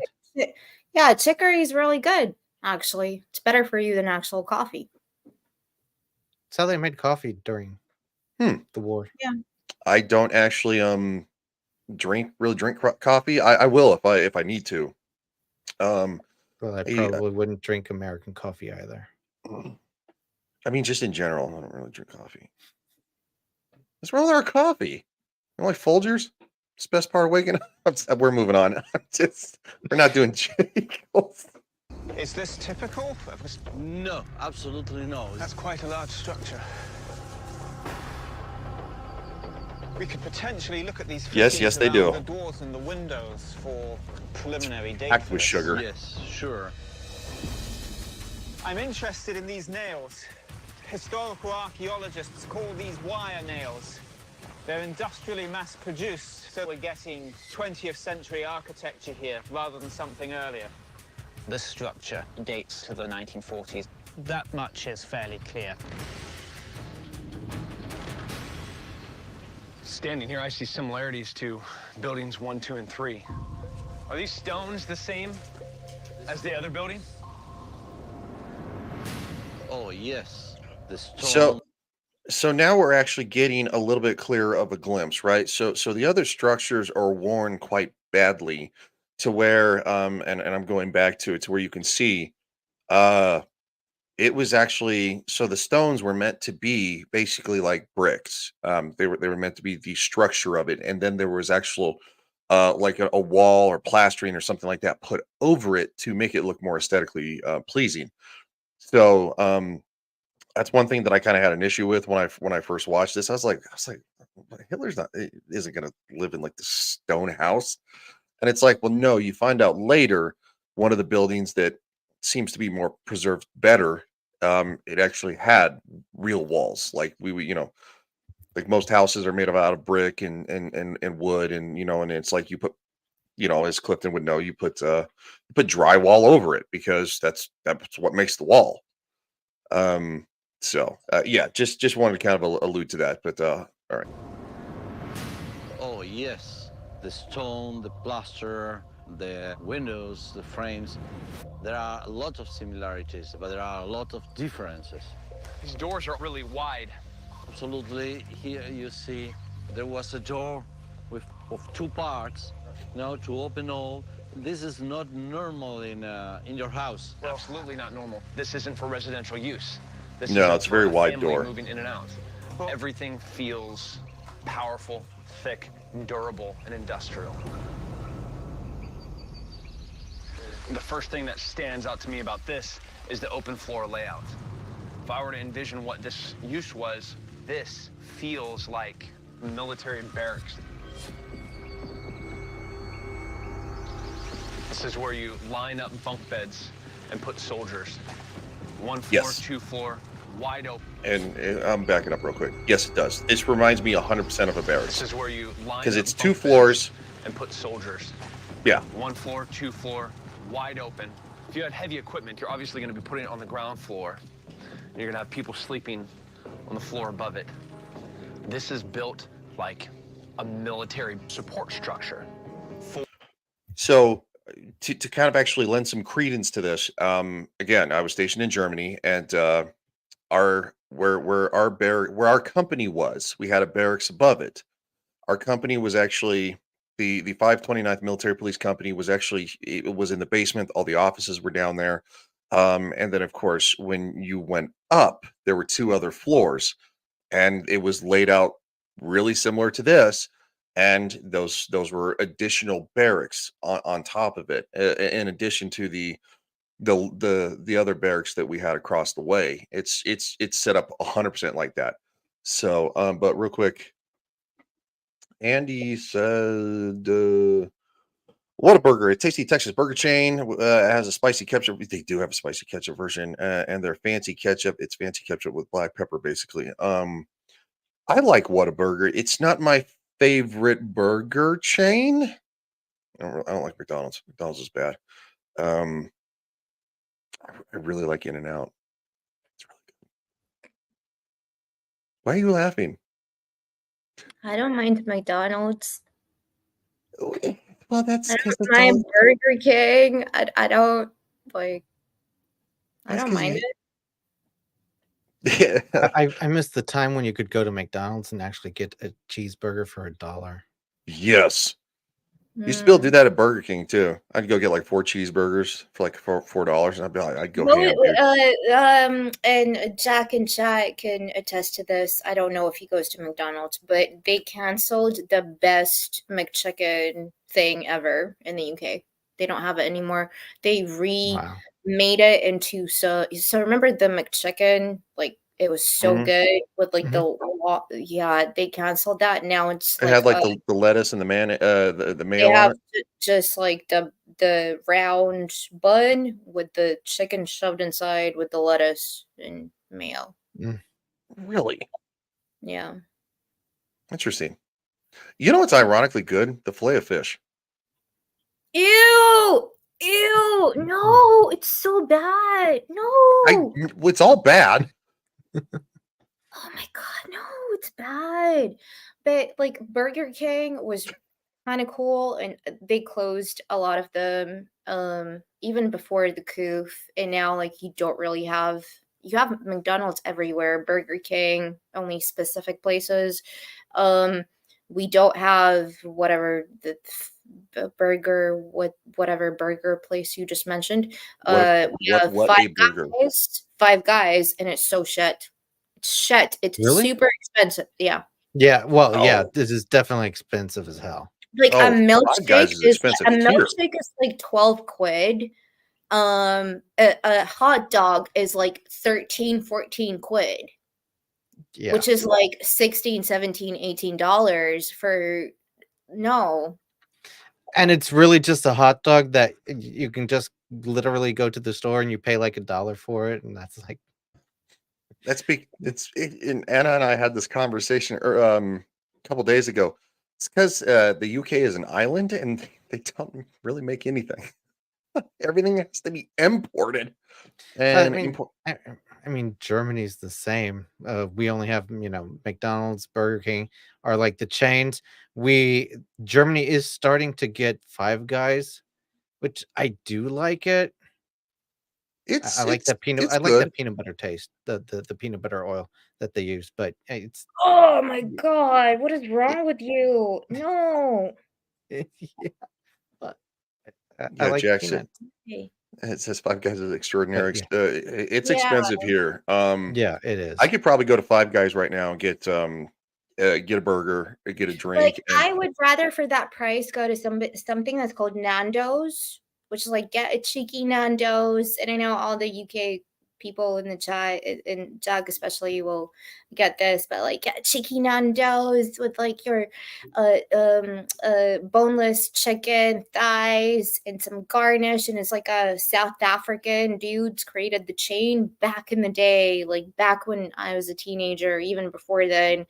It's still expensive today, but it's worth it because it tastes so good.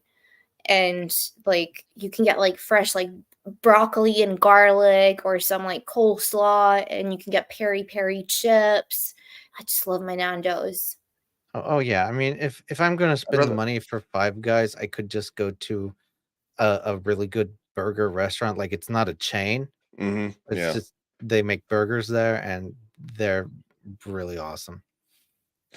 Never heard of that place either. Exactly. Jack. Nando's is banging better value for your money. And this is actually what I was gonna actually highlight initially. We used to make everything ourselves, Ryan. We started outsourcing it, and it all went to shit. Yes, I know. Same with And- Germany. As an avid watcher of the real Top Gear, y'all know what I'm talking about. The real, not the Amazon one. Yeah, the real Top Gear. Well, at least they, what was it called? At least they carried over the original cast. But anyway, the original Top Gear, yeah, they talk about the fact that the UK outsources so many things that they don't make anything themselves anymore, and everything is outrageous, including cars. So, yeah, Yeah, the Jaguar is made by India. you know what's really sad is that some American cars are made in Japan, and then we have plants here in America, Honda of America. Are you serious? Like, what are you doing? All right. But yes, to cars and planes and things, and this is going to be interesting. 4 feet thick walls with doors that you can push pallets of ammunition through. If this is a military complex, you have to have a place to house your personnel.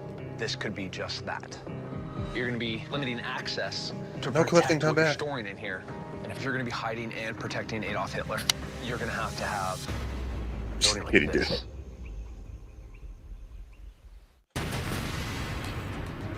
This information has the potential to really change the entire course of our investigation.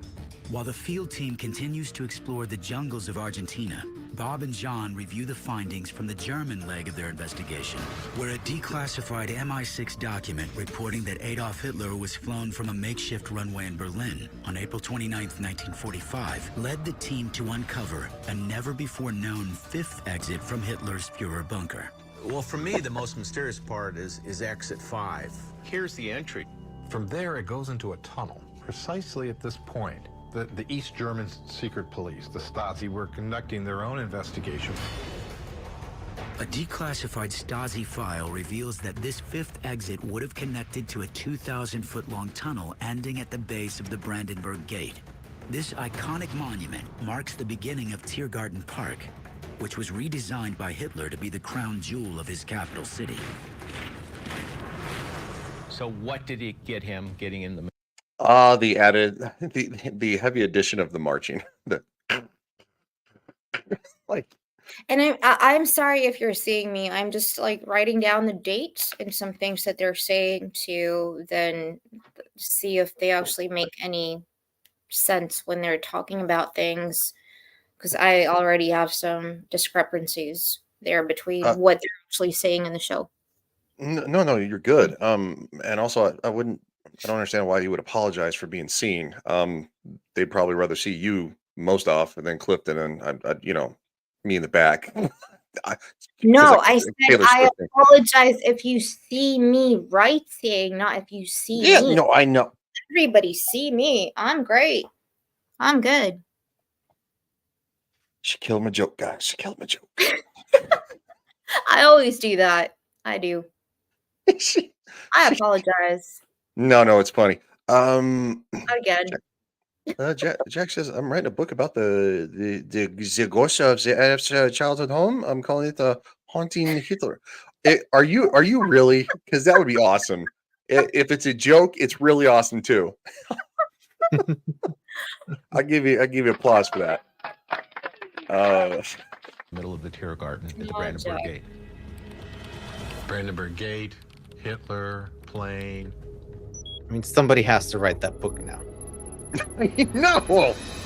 Let's take a look at this document here. So this is dated December 29th, 1949. The reporting agency is the Soviet Union. A plane, which was piloted by Hanna Reich on the 28th of April, flew out of Berlin from the Brandenburg Gate. According to this document, it looks like it was a runway. It was a makeshift runway. And they're flying out as late as the 28th of April. Which is only one day before Captain Baumgart flew Hitler from perhaps the same location. If Hanna Reich leaves on the 28th, makes it out successfully, a test run if you like, Hitler could have got out of Berlin the day after. No, we did learn last season that Hannah Reich, she was an experimental test pilot for the Third Reich, and she was very, very, very, very good at what she did. Um, shout out to shout out to women breaking new grounds. Um, for all you glass ceiling weirdos out there, no, this lady was actually breaking glass ceilings. She's flying through them in an experimental aircraft that the Germans gave her, and they had a lot of experimental aircraft. So, um, any thoughts about that? Anna, you look like you want to say something. No, so we have her on the 28th doing her experimental taking off. So now it's from the Brandenburg Gate. Because last season they didn't specify. They just said that there were documents saying that she took off Mhm. and did like an experimental thing. Yes. And then so now they're saying on the 29th that the CIA whatever or the pilot, I forget his name, under oath says that he took Hitler out of. So okay, that kind of tracks. But again, like I don't. We're gonna go to the whole like The Brandenburg Gate. yeah, and in Russian we call it a chassé. Also, and this is this document confirming the Brandenburg Gate theory is coming from the former Soviet Union. So now we have, because I do believe, yes, Anna's correct. It was like a CIA document that alleged Hannah Reich, but didn't have a specific location. And now this one is saying Hannah Reich, Brandenburg, and it is from the Soviet Union. Which after World War II, unfortunately, we just weren't that friendly with each other. So, But I've been to that. I've been to Berlin a couple of times. Seen the Brandenburger Tor. I saw the road that leads up to the Siegessäule. That is a huge flat road. Like, yeah. Andy, you are very funny. You're a funny guy.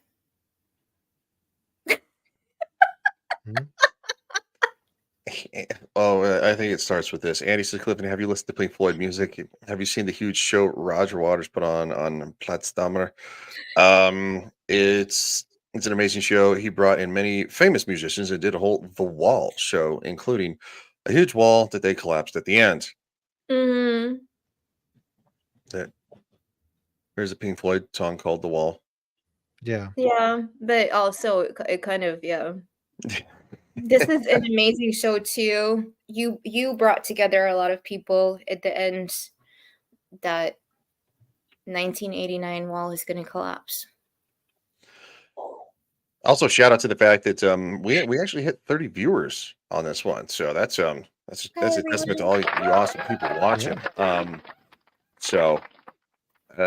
Yeah, an album called The Wall. So let's get back into it. Where there's smoke, there's fire. Could this be the makeshift runway Hitler used to escape from Berlin? Is it even reasonable to fly in and get out on the 29th of April when the Russians were circling the city? We can go in and we can corroborate that there was indeed this makeshift airstrip. We may really have something here.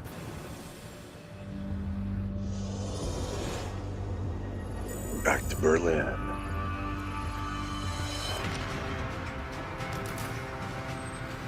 Hannah Reich, she's able to No, quit. Sorry. Gotta correct this. Nope. That is not true. That I is was not born true. before. Yes, I was born years before that. So The irony is that I think all of us are roughly around the same age. Some of us are pulling it off much better than I am. Just saying. Yeah. I mean, you can say I didn't really noticed much of it because it was like a month after I was born. Yeah, I was born in 85. So August 4th, 1985. I am a Leo. People keep telling me that. Yeah, so no. Wow, Andy, you graduated in 89. Nice. Makes you feel better. My mom was born in like 63. She's a lovely woman. I love my mom. She's good people. My sister was born in 89.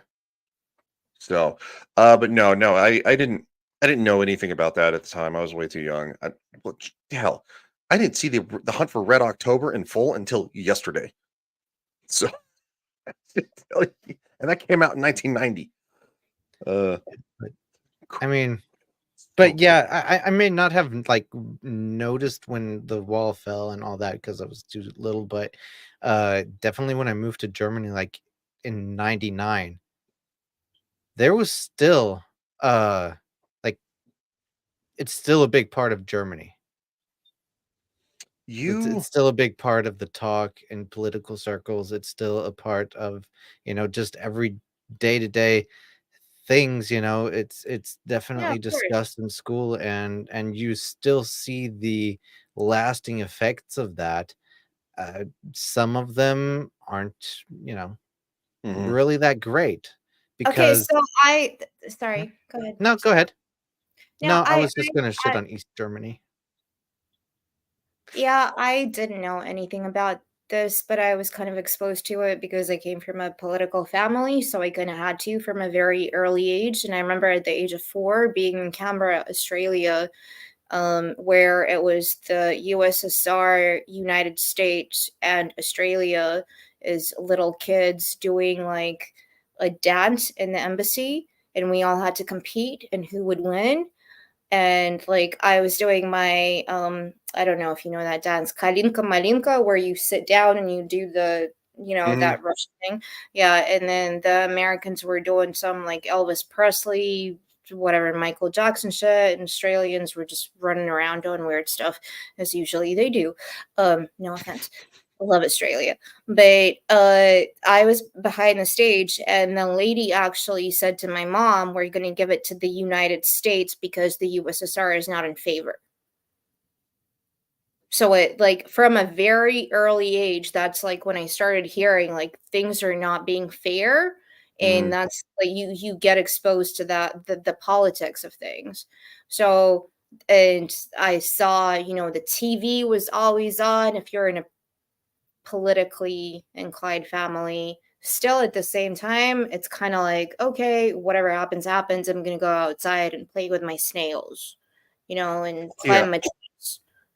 I don't think that politics should be drug into that kind of a thing. And I didn't think and this might be a hot take for some people. Um I don't think that Russia should have been expelled from Eurovision for invading Ukraine. You cannot like it, that's fine. That's great. But um that would be like expelling the United States from the NFL. I don't know, something or whatever, or the World Cup for invading Afghanistan. It's like it has nothing to do with the reason that people are coming together. And it's maybe had you not been divided on that, they would understand the fact that one man's decision is not a whole country's burden, and it goes in this instance too. When it comes to our former president or even the current one, I don't. I mean, you don't have to like either one of them, but it's Yeah. not.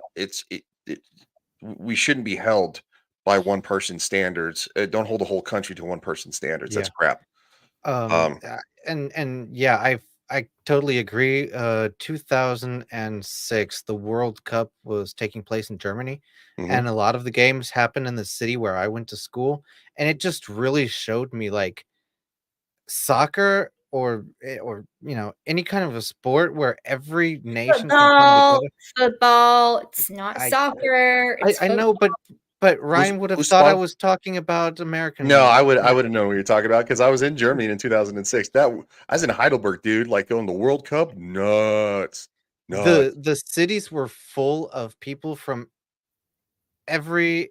country in the world, and we all came there for football. Yep. We had fun together. We were playing out on the streets, someone had a ball and we were kicking it, it just a lot of fun. And it just shows you that if you exclude someone from that, there's no way that the people can come together. Yeah. And that's just crap. Yeah, no, I was is an American. I know I saw it all. Wookie B Bat says, Hey, Wookie. did you find the guy with the funny Wookie. mustache? No, not yet. As an American, I was obviously rooting for the US team, but the US men's team is not great because because the other teams are just much better than we are. Um, but when they lost, I automatically, being an American living in Germany, I rooted for the German team. Because it's like I'm I'm a Denver Broncos fan. I was raised in Colorado. Like that is my team Right. through and through. But when the Broncos didn't make the playoffs, and then of course the Tampa Bay Buccaneers, where I was living, the city of Tampa Bay, beat the Chiefs, I was rooting on the Bucks, because I lived there. You understand that. So no, but yeah, and this, even though it is geopolitical talk, but it does have to do with history, because you know what, there are certain things that bring people together. Sporting events is a big one of them. The Eurovision, whether you like it or not, it brings people together. It's probably one of the most watched things. It is the most watched thing around the world, I think, other than the World Cup. No, I hate it. I don't watch it anymore. Thank you. It's cringe. It is cringe. That's true. It is Oh, man. cringe. It became cringe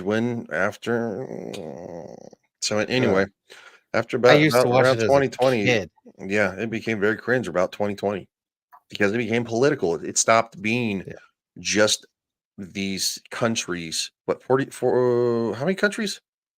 I don't know. 20, Who knows? 24. They keep adding and removing them. Yeah, Australia's a part of it. But anyway, yeah. So let's Here on April 28th. Allegedly, on April 29th, Baumgart flies Hitler out of here. Lanny DePaul and Sasha Kyle investigate the avenue running from the Brandenburg Gate through Tiergarten Park in search of evidence that it could have been used as a makeshift runway. So, Sasha, take me back. Let's say April 20th to the 30th. Did the Nazis occupy this area right here? From the Brandenburg... of course, he's responding to Wookie. Says, "What's up, Jack?" Not much, mate. Not much. Still hunting. Still owes me 1,000 Deutschmarks, the bastard. Yes, that's about $500. Is that all that you need? Well, in all honesty, it would probably actually, with inflation, it'd probably actually, it'd be much more, triple. but it would be much more. But I was here in Germany when they changed from mark to euros, Euro.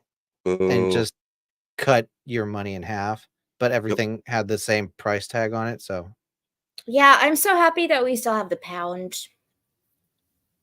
Yep. Hashtag Brexit was a good idea. As an American, Excusez-moi. What happened? No. Isn't that what Brexit is, when you guys left the European Union? Yeah, I don't think it was a good idea in the end. Well, I kind of wish Germany would leave the European Union, because I mean, Germany pays for it. My tax dollars goes into it, and I can't vote for the people who tell me what to do. That seems to be in the A minority. lot of people were, but after the whole pro-Brexit thing, yeah, I don't want to get too political, but it's again going back to what we're talking about. And I'm sorry, I'm eating my gherkins. I don't want to be on stream eating. You don't get memed? No, I think you would get memed over and over again. I do, actually. But no, with sorry, that was I nearly choked there on my gherkin. Please don't choke.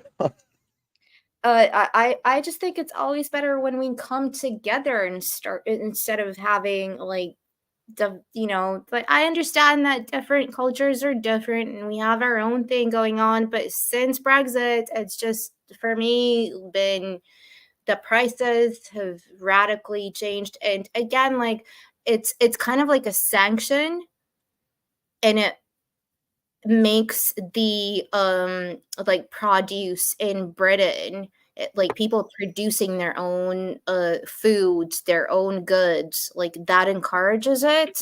But then the price for everything is so high. Mm. So it's having a massive economic Yeah. impact. Kind of like, I mean, I'm look, paying basically 200 euros more than what I did before the entire inflation thing. So holy shit. a month on just on groceries. So Holy same cow. thing here. And we're still in the European Union. Well, that's what happens when governments print money like it's going out of style. And look, these are all actually all spot on topics. And the reason I'm going to say that is because again, what happens today becomes history tomorrow, and we're actively seeing that all around the world.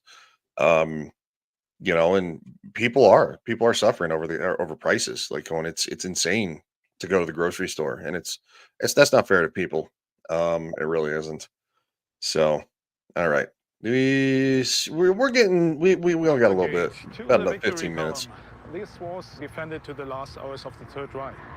This was the last stronghold controlled by German army and by Hitler. All the other airstrips and airports were down and forced by the Russians in these days. So is this guy now part of the team? Not really, no. Okay. He's just he's just an excellent point of reference because he knows everything. He's the most reputable source of everything Berlin from the Third Reich. So that's why he's kind of a part of it. But I kind of feel like they stuck him and Lenny DePaul together because they're like they're a little bit polar opposites, but they seem to work well together. I don't know. That's just my feeling about that. Um, so Anna, how are the pickles? Oh my god, so good. Mm. Literally. No, I'm not gonna do it on stream.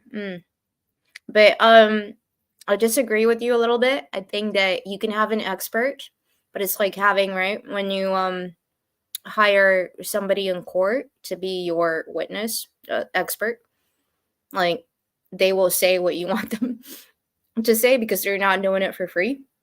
Well, yeah, I can see that. I can see that.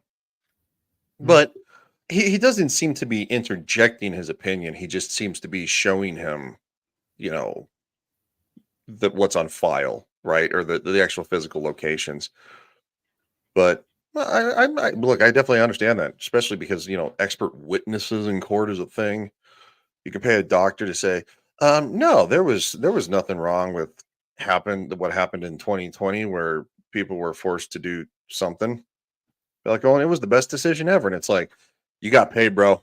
Everybody knows you got paid.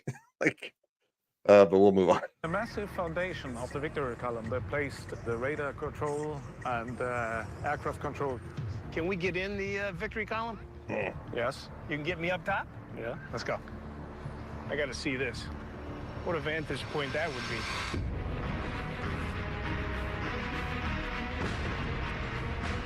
It was a kind of jewel, a gem of the government. It was a hotspot for the fighting in the last war days. Oh, this whole place is shot up. The Russians with General Konyev, the troops were just over there a few hundred meters, and they knew that German soldiers were inside. Look at these bullet holes, Sasha. I can't believe this. This was pretty much the last stand for the Germans. So this Yeah, place and was I went held up to for a that reason. and saw that. It's incredible. Yeah. That's really wild that it still has bullet holes into it to this day. Yeah. I had to go up there alone. My fiance didn't want to come. It's too much walking. Wait, who didn't want to go? My fiance. I didn't know you were engaged there, sir. Yeah, thank God that didn't happen. Oh, never mind. If she sees this, hi. So just no. By April 24th, 1945, the advancing Soviet army encircled the once pristine capital of the Third Reich. With each passing day, the Soviets tightened their grip around the heart of Berlin, forcing nearly all remaining Nazi troops to retreat and defend a 4-square-mile area of the inner government district, which included the Fuhrer Bunker, Tiergarten Park, and the Victory Column. I got chills just thinking about the Russians are outside, shooting at us with everything they got. The Russians were 100 meters out. High-ranking Nazi officials, they knew they were signing their death warrant right there. Why would they be here? Oh, wow. Holy cow, look at this. You gotta be kidding me. You can see any Russian aircraft coming in. Makes sense from this vantage point. You got a makeshift runway right here. There's only one reason that the Nazis would be held up here in this tower. This is basically an air traffic control tower. Where's the Fuhrer bunker from here? 600 meters? 600, 700, but not more. He could jump in the tunnels through the Tiergarten to here. The team has now uncovered a new exit from Hitler's Fuhrer bunker that would have led to a tunnel below Tiergarten Park and connected directly to a massive boulevard extending from the Brandenburg Gate. I get the length of this as a makeshift runway, but width-wise, it doesn't make sense to me. I mean, look at the length, it's perfect. What about these lampposts? Oh yeah, I mean the length is 2,000 feet, 3,000 feet. It's huge. You could land a space shuttle on that thing. When we had a space shuttle, that would have rockets land themselves. What now? Hitler's gone to space. I'm just saying. Well, we know he's on the dark side of the moon. Guys, I my apologies for Anna. It's her last day. I'm kidding. People stop watching this show. They'd be like, No, Jack, we're commenting on StreamYard, so this is being streamed on 2 different channels. yeah. Yeah. And I might actually, I might actually leave it that way. It doesn't seem to be hurting anything, and it also, because people don't like subscribing to new channels unless, No, but the thing that yeah. to address Jack is if somebody replies on StreamYard and you're replying to somebody who's in the different chat, you can't see what they said. Yep. Yeah. Yeah, no, we're on Legion Talk and also Legion Teaches History. It's so just one of those things. How are you going to get wings of an airplane down here? Like every 15, 20 yards apart, right? Hundreds, the whole line. Taking a look at the lampposts that were every 10 meters apart, it would have been very risky to accommodate an aircraft. Not only was Adolf Hitler tactically sound, he was a forward thinker. I mean, those lampposts could... Why are you laughing? Okay. These are lampposts, which they're talking about if back in the day, Mustache Man wanted to escape and there was a plane going down that high stress they would not have those lampposts there the way they are today, because back in the day Berlin was bombed and all of that would have been destroyed. All of that would have not been, the lampposts are not the same as they were in 1945 in the end of April, beginning of May. Sorry, that is just stupid. It's not actually stupid. It's just making an observation at the moment until it's revealed later. Until it's revealed later on because they're going off of the evidence they have in front of them, right? And then they find that photograph. They're like going, "Oh, there's no lamp posts on either side." And so, spoilers. Yeah, they can't jump directly to the conclusion, the show would be over with. Yeah, Anna. Why do you want the show to be over with? I don't know, because it's stupid. And this is why she's here. It's excellent entertainment. You're actually really funny. Yeah, I don't know if you know that. Could have easily clipped a wing, and that whole escape plan would have been grounded. And it's just a gut feeling, but as a criminal investigator, it just doesn't add up. The way it looks right now, for the wingspan of this aircraft to get up and down this runway, it's a death trap.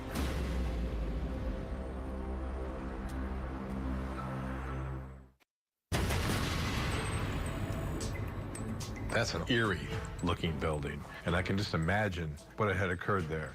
While waiting for an update from the German leg of their investigation, Bob and John focused their attention to the findings from the jungles of Misiones, Argentina, where they have discovered a new fourth structure in the same area that a declassified Argentinian document reports a Nazi militarized outpost after World War II. I think this is just an anomaly that's just like glaring, huge. Who builds a two-story structure with reinforced walls, very thick bolts in the middle of the jungle? I mean, it looks like somebody took a plan from maybe a barracks and said, all right, go put this in Misiones, out in the jungle where nobody can see it. The more we get into the Misiones site, the more it starts looking like something military related. According to the Argentine report, this was a military zone, and voila, what do we have here? A military type structure. You put soldiers there, supplies, and then that would protect the main residences. I truly think this is huge. I mean, I think it is huge. Always lingered in my mind in the first part of our investigation is, okay, if it was Hitler that's in that building or some other high-value target, where are the people that are providing the security for him? Are they living in the same building? I mean, he just didn't go out there and set up his mansion, you know, and do everything himself. But now we're talking about someplace you could put personnel that wouldn't be right in where you lived.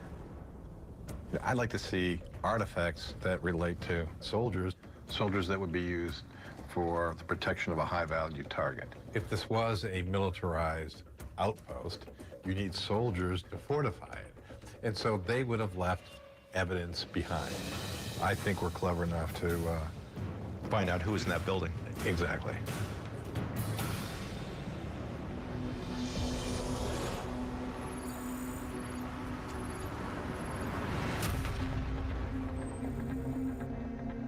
These are the artifacts. Yeah, here are all the artifacts. Deep in the jungles of Misiones, Daniel Chavozan has granted Tim Kennedy and Alasdair Brooks access to his base camp, the home for thousands of artifacts Daniel has uncovered from the four structures that make up this Nazi jungle hideout. This is from all the sites you've been working on? Absolutely all came from inside the site. Finding the two-story building is significant. We need to find clues in these artifacts. Okay, can I just stop you right there? That is sorry, real quick. That is one thing I do not like. They are the narrator says it is a Nazi jungle hideout. We have not established this in any way, shape, or form. Do not say this as a narrator. That's a good point. Real quick, and I'm not brushing out of the side, Anna. Jack says, I got to run on stream myself shortly. Have a good rest of your stream, guys. Good to see you again. Hail chat. Yeah, thanks, Jack, man. Take care, Jack. We'll have your cheeky Nando's. I mean, Jack, if you ever want to be on a stream, man, just let me know, dude. We'd love to have you back. You've been on more than once, and you're a good dude. Yeah, found a bottle of schnapps, huh? Yes.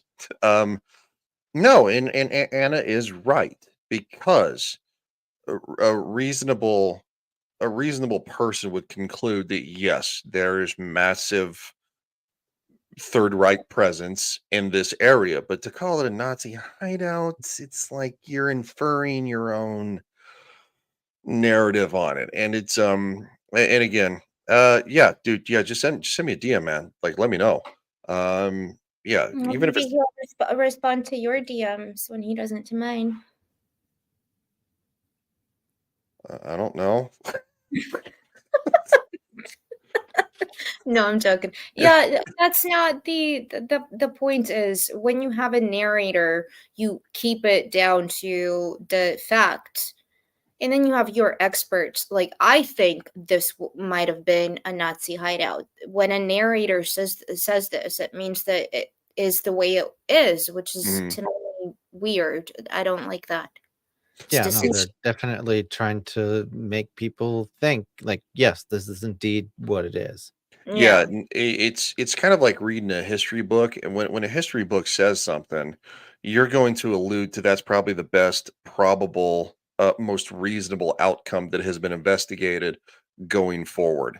Um, and it's also one of the reasons that I get irritated, in the modern world, about mainstream media and politicians saying things that are just factually not true. And it's like, no, you're held to a higher standard, dude. And it does. And I would allude to the fact that the narrator of this show is held to a higher standard. If Tim wants to call it a Nazi hideout, like going, that's fine because Tim's on the ground. The narrator has been done after the fact, right? Tim's on camera at that moment saying something. The narrator's not. Yeah. It's not like they went pause, narrator, and then the Nazi hideout. Like it's like he's not on the set. Nobody Yeah. cares. And I mean, I have to say, like, if Tim says something like that or any of the other people, it's usually from the perspective of this looks like Mhm. something. It's They speculation. themselves don't. Yeah, they themselves aren't like this is definite. Yeah, yeah. No, investigators speculate all the time. It's how you solve a murder. It's how you solve, you know, it's how you solve history. Like on, questions from history. You have to speculate, and then you see if what the evidence does lines up. And when it does, you're like, okay, well that's what happened, right? And this is no different. So no, I do very much agree. Again, it's sensationalized because it's a docudrama. I love me some docudramas, but like going, that's what it is. And what they were doing here. How many artifacts have you found in your excavation work? For the moment, over 4,000 fragments and items, but we keep digging. 4,000 items, 4,000 pieces of evidence or artifacts, whatever you want to call it. And yes, I see what Andy asked. Isn't there at least one German-speaking town in Argentina which is populated by? Yes, there are. There's multiple, and Anna hit the nail on the head. There's definitely more. Mhm. So there's a large population of descendants of Germans in all of South America, not just Argentina. As you'd likely expect, my eyes were caught by the ceramics. Yeah, you're an expert on that. Those are fancy. This one's particularly interesting to me. A gravy boat in the middle of the jungle? And again, these are two archaeologists talking to each other. Tim is not interjecting, which is the way it should be. Two experts talking to each other. One for the History Channel, the other guy's just digging up stuff at Misiones, right? So that's a good back and forth. And these structures are in the middle of nowhere. Why would you have a level of formal dining, a level of that aspiration to gentility in these households? I don't think there's any question that anybody could doubt that somebody was prepared to stay here for as long as they wanted and could feel safe. This is particularly interesting because it has a German maker's mark. That's Villeroy and Bosch. If I were to find this in, say, Buenos Aires, I might not be too surprised. Here in Misiones, on the banks of the Paraná River, in these sites that are complex of sites that are hidden away, that's more remarkable. This is highly breakable, highly fragile materials made in Germany. Oh, real quick, I just want to highlight you can literally see where it's warm, but it says made in Germany. Yep. and fancy makers of thing. Look, a maker wants to put its mark on it, especially when it's something that's very high valued. It's very fancy. It's something you can't get anywhere else. Um, it's why if you go to an NFL shop and you buy a jersey, And then you go to certain website and buy a jersey from that made in China. I mean, I wouldn't really compare Bosch China to a jersey from the NFL. I mean, that What? shit is expensive. Like, What? I have some China from Germany, and Mhm. that is something that you don't drink from it every day. It's something that's very valuable. Mhm. Yeah. Yeah, no, it's a quality thing. Yeah, that whole thing started in before World War One, actually. I think it was actually the British who started stamping like Yep. what countries stuff comes from, and Germany started like putting their stamp on their own things, and like it was a staple of quality. Mhm. You don't get that anymore today in Germany. Well, it alludes to the time period. Even then, like going to say made in Germany. Yeah. And And to to find it in the middle of a Messianas in Argentina is again in the how dirt. yeah, like why did it get there? So Yeah. again, another clue to somebody did escape. Was it him? We don't know. Just speculating. That's what a But lot of someone did escape, and it seems like lived there. So I mean, Yeah. still interesting, Mhm. even if it isn't Hitler. Accepting that Hitler's style of living was higher end, there is connection, an unexpected level of formal dining here in the jungle. This doesn't look like somebody is there to hide. This is like somebody is there to live comfortably. And to me, for a high-value target like Adolf Hitler, to be comfortable and safe, that means that they have soldiers around them. Have you found anything that is military or that would be used to protect somebody that could live this comfortably? Yes, we have some other thing. Oh, here you have, for example, bullets. And this is obviously 9mm bullets. This bullet has been used historically to protect the most important people on the planet. And is still used today for that exact same reason. Of all of the different things that he'd found, of all the different fragments of bottles, medicine, trash, cans, the military item still used today for that Also, exact real quick, I do want to show something. It's a 9mm cartridge. It's gonna go back, isn't it? Must okay. Tim, stop waving your hand. Okay, so I wanna highlight this. It's a 9mm cartridge, which what he is holding in his hand because it is an expended round. As you can see, the round has been punched. So this is the primer. The round has been punched and it has been shot, showing it's either been used for defense or most likely for practice to keep because soldiers have to constantly qualify and stay up to date. Now you can see these ones right here are not expended rounds because they still have the actual physical Basic. projectile. Yeah. Yeah. So, well, some people around the world don't understand weapons as much. Bullets. And this is obviously 9mm bullets. This bullet has been used historically to protect the most important people on the planet. And is still used today for that exact same reason.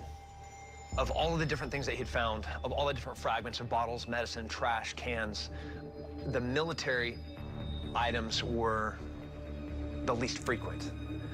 That made a lot of sense to me. These are not guys who are going to be losing bullets, dropping magazines, losing guns. These are trained soldiers. They're not going to leave a trace of what they're doing or how they do it. I would almost want to segregate all of these artifacts. In my mind, the people that were living comfortably, the people that were secure, the people that were being protected, and then everybody else. The person that is using this, I think, is protected by the people that are using that.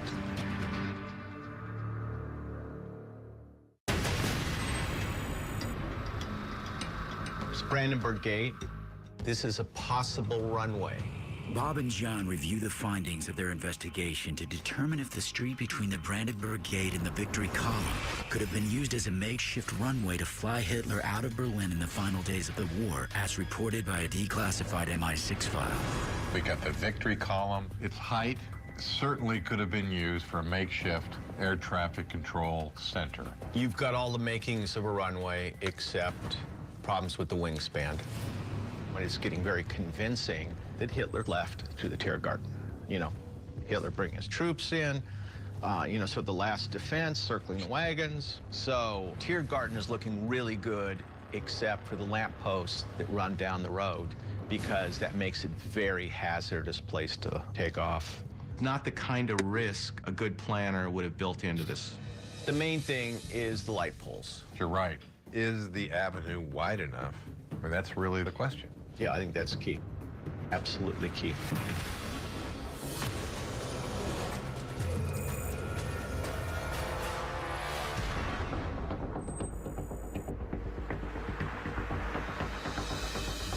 To determine if this avenue was wide enough to navigate a plane through in the final days of the war, Lenny makes contact with Alessandro Nusso and Federico Uccelli of Leica Geosystems. I need dimensions. I need the width of the street from the Brandenburg Gate to the column. We can do it. We will generate a 360-degree spherical image, providing 256 megapixels each second. With 7 laser scanners and a 300. Oh my god, I love that thing. It's like something out of Star Wars. I would have that at my party. Sorry. It reminds me of the Google Earth vehicle that you see. I've seen those too. Like going, yeah, I've seen them as well. It's like going, oh, Google Earth. You're like, thank you for the map. Yeah, no, it's even at this time frame too. So we're in 2018, and obviously, we're 6 years after that now in today's world. The technology that we had to, it's super cool looking. The Leica Pegasus 2 is used by forensic analysts all over the world to transform crime scenes into 3D models with accuracy down to the millimeter.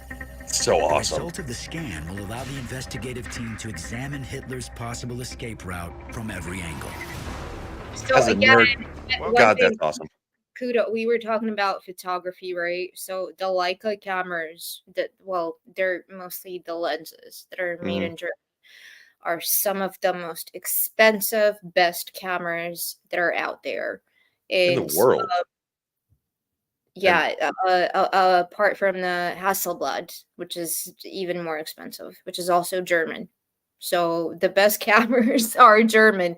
The Leica, so I have 2, but one of the ones which is the most expensive is the Leica 2M, which is 30 years old. So the older they get, the more expensive they get, because the lenses that they made back then and this is for 35 millimeter photography, were just awesome.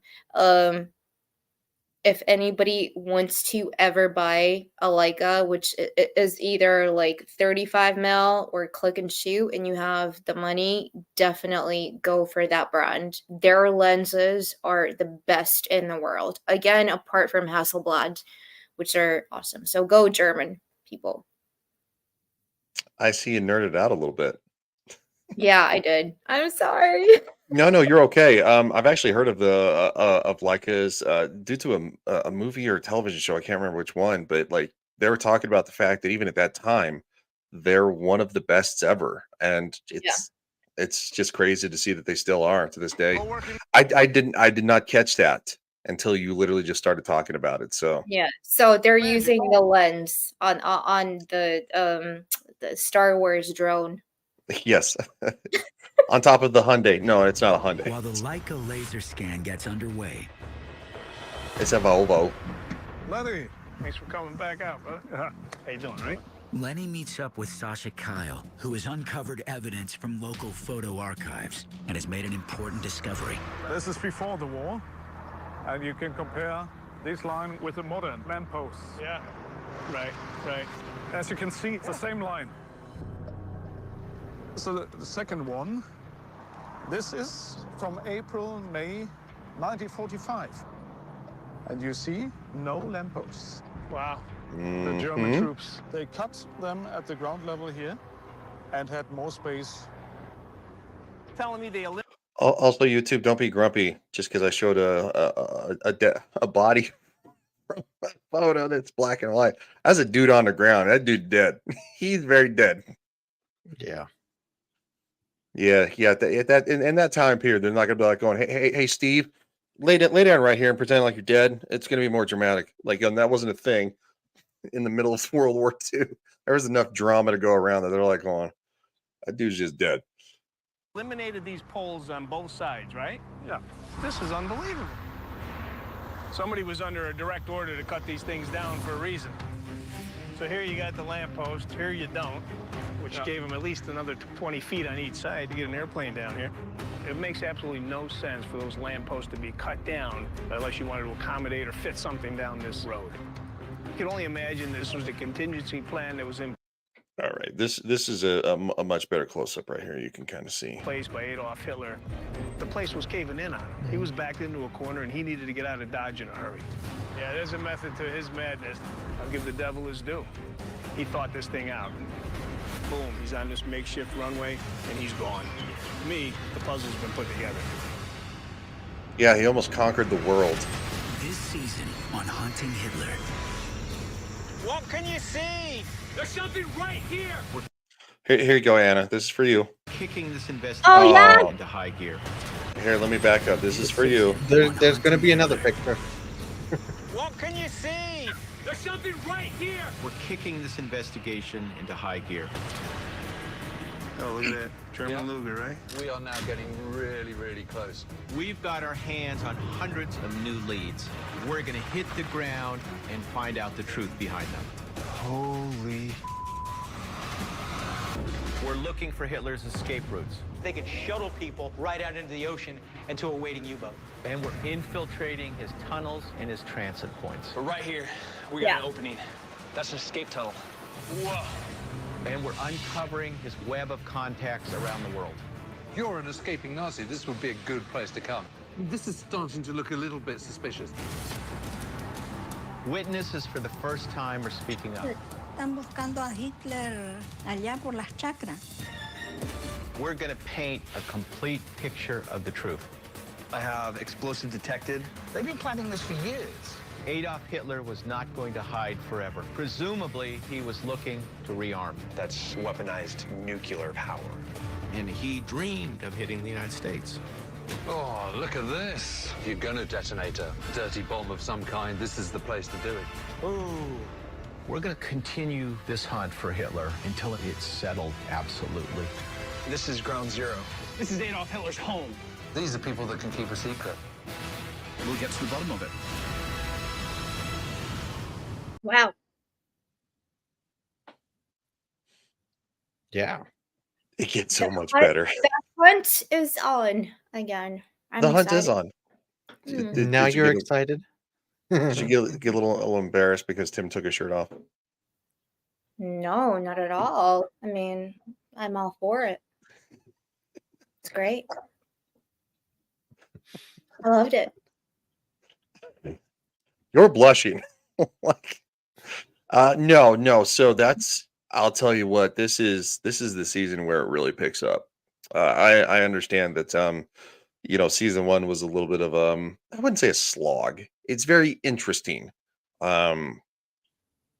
Things get rapidly more interesting over season 2 and in season 3. They really ramp up because they get a bigger budget. They can figure things, they can figure things out more. They kind of expand and it gets crazy. But no, it's great to be back, guys. We missed the snot out of all of you. Thank you everybody for who's watching, because man, still we're holding steady at about a solid 28. We've bounced between anywhere from 26 to 30 You people don't over need the to last. always say that. You don't need to always point out how many people are watching. You can just enjoy and then just thank you to those who are watching. That's a better way to do it. Thank you to everybody who's watching. Definitely. Shut up, you. Clifton. I'm just kidding.